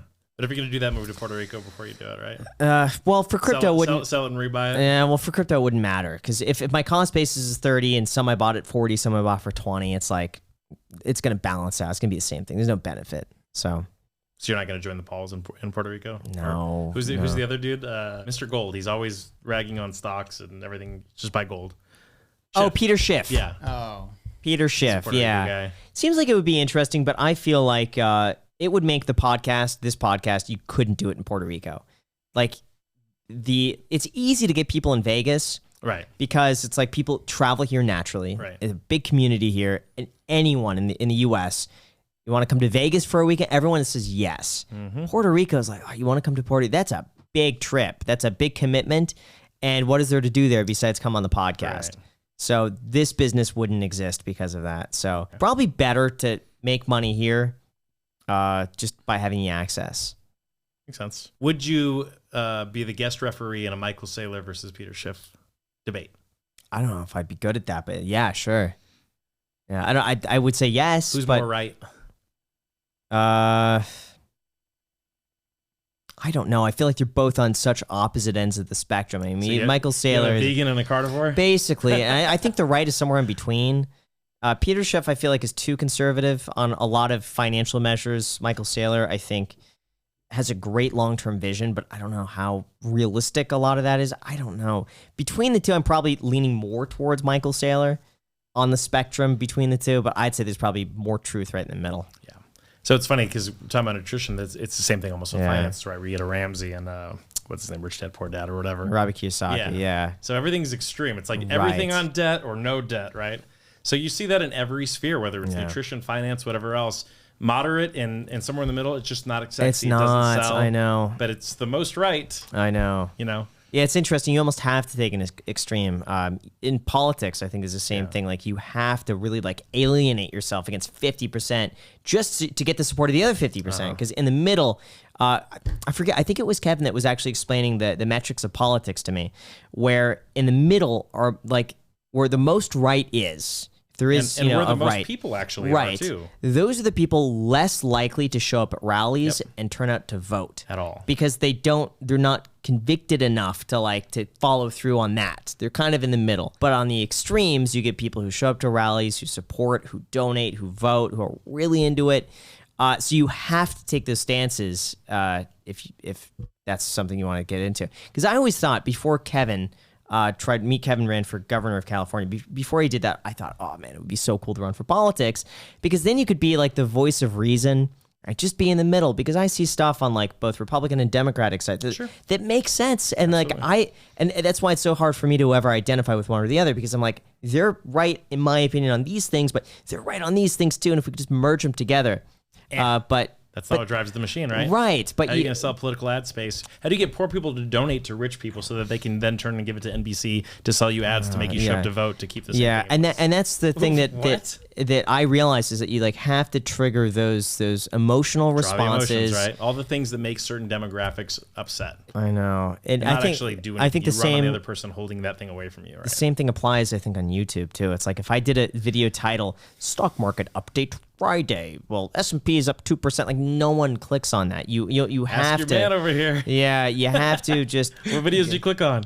Yeah, the good ones. The good ones. Yeah, the good ones. Great videos. Yeah, whatever that means. But we've done a lot. I mean, face. we've done over probably at this point well over 1,200 videos, and so when people will mention a title, they don't like a title. We have like 1,200 videos of experience where every video I sit there and watch the analytics for an hour. I know it's like I get it, but when the purpose of the video is to reach a large audience who will hopefully enjoy the video. And particularly a lot of people that may have not seen your content yet. Correct. You already had your audience capture them. Yeah. Maybe there were notifications. Exactly. So how do you appeal to the type of demographic who would benefit from that message? That demographic wouldn't click on like how to invest in a Roth IRA. They don't know what a Roth IRA is. So they're going to click on how to be a tax-free millionaire. Right. So yeah, what you're talking about is what we do as well, right? Yeah. Like, so in musculoskeletal care, like everything has its place. So surgery has its place, cracking. Most people need strengthening and exercises. A lot of people need stretching and soft tissue work. Some people need cracking. Some people need surgery. Some people need injections, right? It's finding the right target with the right individual. But moderation doesn't get clicks, right? So we're going to do loud cracking videos. Yeah. So the goal, of course, even with our clinics, is enough people are interested in this content. You've grabbed their attention in the space. Now you get them in the office, and now you can sit there and drill in the boring stuff. So you have to do these exercises daily. You have to spend 10 minutes a day. But if I made that YouTube video, or if I made that Instagram or TikTok, it wouldn't get any views at all. And the same thing happens the opposite. So then you make videos saying, people will make videos saying, oh, chiropractic sucks, or dry needling sucks, or this is why you don't need this or that. And they're reacting to things that people are emotionally attached to. So then the incentive structure is built there for people to be negative about the same thing you're being clickbaity about, right? So it's just this whole ecosystem. And that, again, what's a better system? I don't know. Yeah. This is human psychology. I know. It's also interesting how negativity gets way more attention than the positivity between the two. Yep. So I've even noticed lately we have not really a joke. It's more like an inside thing where it's like down days, like negative days in the market, views are always better. When things are going really well, like you could have negative 3%, the views would be twice as much as if we're positive 3%. And that's been consistent over 5 years. Yeah. And, some of that's due to our evolution, right? Like this is the nature of pursuing happiness for all of us. It's a struggle we fight our whole lives. Toddlers do this. They get a thing and nobody's taught them this. It's in their DNA. Just like lying is in their DNA, right? Nobody taught them how to lie. They just found it was more advantageous for them to say, no, I don't have the remote in my hand. Yeah. Right? They haven't learned the consequences of that yet, or the consequences of not being intellectually consistent, you know? Yeah. So, you know, what you're seeing from people is that sort of behavior that when they get something, it's the new shiny thing, right? They wanted it so bad and now they have it. The thing is, they already have this. So this is their next meal. This is their next mate, whatever that is. They don't even think that they could lose this. So they're already on to the next thing. And what that is that's that food mentality, that home mentality. You're wired to always get the next thing. Because if you're ever satisfied, now you're going to die. Right. If you're ever like, I ate food, now I'm never going to eat again. Right. Yeah. It's not good for you evolutionarily. You always want the next thing, the next thing, the next thing. And that's just wired in us. Yeah. And we have less. But do you think that's healthy, or do you think there's an element to that you should just embrace it? I think you could make the argument on all sides. Yeah. I think, again, I don't think happiness is a constant process for everybody. And I don't think you ever actually find it. And that's what we say, we have the pursuit of happiness. And it may be in the pursuit of degrees or in the pursuit of business growth or the pursuit of X amount of subscribers. But as soon as you hit the number that was going to make you happy, you're already on to the next thing. It'll never make you happy. And the people, you know, it's like Wall Street. How much is enough? More, right? It doesn't matter what it is. And the high achievers are the ones that are least satisfied with whatever it is. Yeah. And they're just going to keep separating themselves from the pack, whether they're, you know, that's part of the separation of wealth in this country too, right? It's the people that get more, are willing to risk more, are willing to go further because they're extreme people. And sometimes that means bending the rules, but that's what they see as their pursuit of happiness. Some people, their frequency is at a different level to where they're just in survival mode and they can never get out of that. You know, I disagree with the notion that happiness is never reached, because that assumes that like happiness is objective based, right? Where it not necessarily temporary happiness. I think it's just achieving new milestones. I think it's just pushing yourself, growing, right? Probably. Yeah, it's different for each person. But I like to think that someone can live their life being happy throughout. It's a mental state, right? It's a state of being, not necessarily like do this, be happy, do this, be happy. So we don't disagree, because I agree with you 100%. And you could find happiness, and because, like you said, it is a mental state. If instead of focusing on the things you don't have, you were like, man, I live in a country where I have running water and I have a piece of plastic that can get me food anytime I want to, and I'm not in danger of somebody running in from another tribe and raiding my entire family and taking them away. Having that perspective sure makes you a lot more grateful to be here in a time where you don't scratch your arm on a tree and die from a bacterial infection because we have antibiotics. But it's against our programming and our wiring to think of all the things we have. We always want to think of the things that we don't have, which goes back to the negativity thing that we're talking about. Fair. Yeah, I guess we could conditioned. I don't really know about what we're wired for. But. So it takes a higher frequency, a higher vibe for an individual to be grateful. It's very difficult to do. And that, I think what you're pointing out is happiness. Isn't that gratitude? Like, that's sort of what happiness is. It's a form of it, wow, my mom's still alive, so she can call me, right? But because you already have her every day, you don't walk around every day thinking, I might not have her. And our brains probably would shut down if we sat around and thought about everything that we could lose. I mean, that's where people have serious anxiety or things like that. So instead, we're always like, how can I make more money? How can I get a nicer car? How can I get a better job? How can I get a better girlfriend? And then as we age, then it's like, how do I hold on to the things I had? How do I keep my hair? It's generally something that needs to be worked towards to change your sentiment towards that. 100%. And there's no reason you couldn't find happiness in literally anything or everything. And in fact, some would argue that the high end of the IQ thing almost predisposes you to not be happy. The lower it is, the more you're like, wow, chocolate bar, butterfly. Yeah. You're not focused on the future or the past. That's awesome. Well, thank you so much, man. I really appreciate it. We'll link to your information down below in the description, along with the hopefully soon the back cracking video whenever you post it. We'll link that down as well. Yeah. But did you get a free stock down below in the description when you sign up for Public using the code GRAHAM? Also, feel free to check out my Instagram and my YouTube. Jack, you don't want to follow Jack. You don't want to follow Jack. Don't forget about that. He never posts on Instagram guys, anyway. Until next time. Until next time.